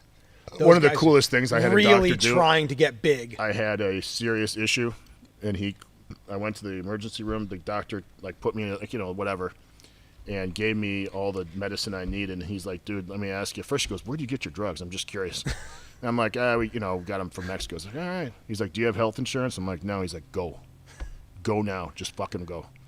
And I didn't have to pay a fucking dime. Really? Yeah. That's very cool. But it was very funny. I'm like, "Do you really want to know?" He's like, "Yeah, I'm not I don't fucking care. That's why I'm curious. How do you guys get this shit?" And then dude, he did me such a solid. I wish I would have remembered who he was, but what a good dude. Testosterone. Yeah. Jeez, Bravo. Remember that shit? We need another. Nothing's worse than hey, I got some tests for you. It's like, it's fucking Bravo. Really? We need to do another story one day on stuff that our Dude, wives, T-Tokyo. Woo. our wives, Good times, brother. our Remember that shit? our wives or our girlfriends have had to ignore, or the embarrassing situations they've caught us in. Not- a social liability. Yeah. Those will be for off the record, right? Yeah. That is the pay. That's What we can do is we can just have the camera, but we'll just mask our voice like they do Yeah. in the thing, but it'd still be us. They'll put emojis. Yeah, no, don't even do that. Put emojis over Yeah, us you can tell everyone. put the- Keep our tattoos out. and put that behind the paywall. Yeah. Yes. That's But the porn logo, just change the name on it. and they got to pay to stay on that one. All right, guys, I want to thank you for coming out and you, thank Dave. everybody Thanks, for Dave. listening. Thank you for everyone and watching and listening. Thank you. Thank appreciate you. it. Oh, that was good. Dude, I got the.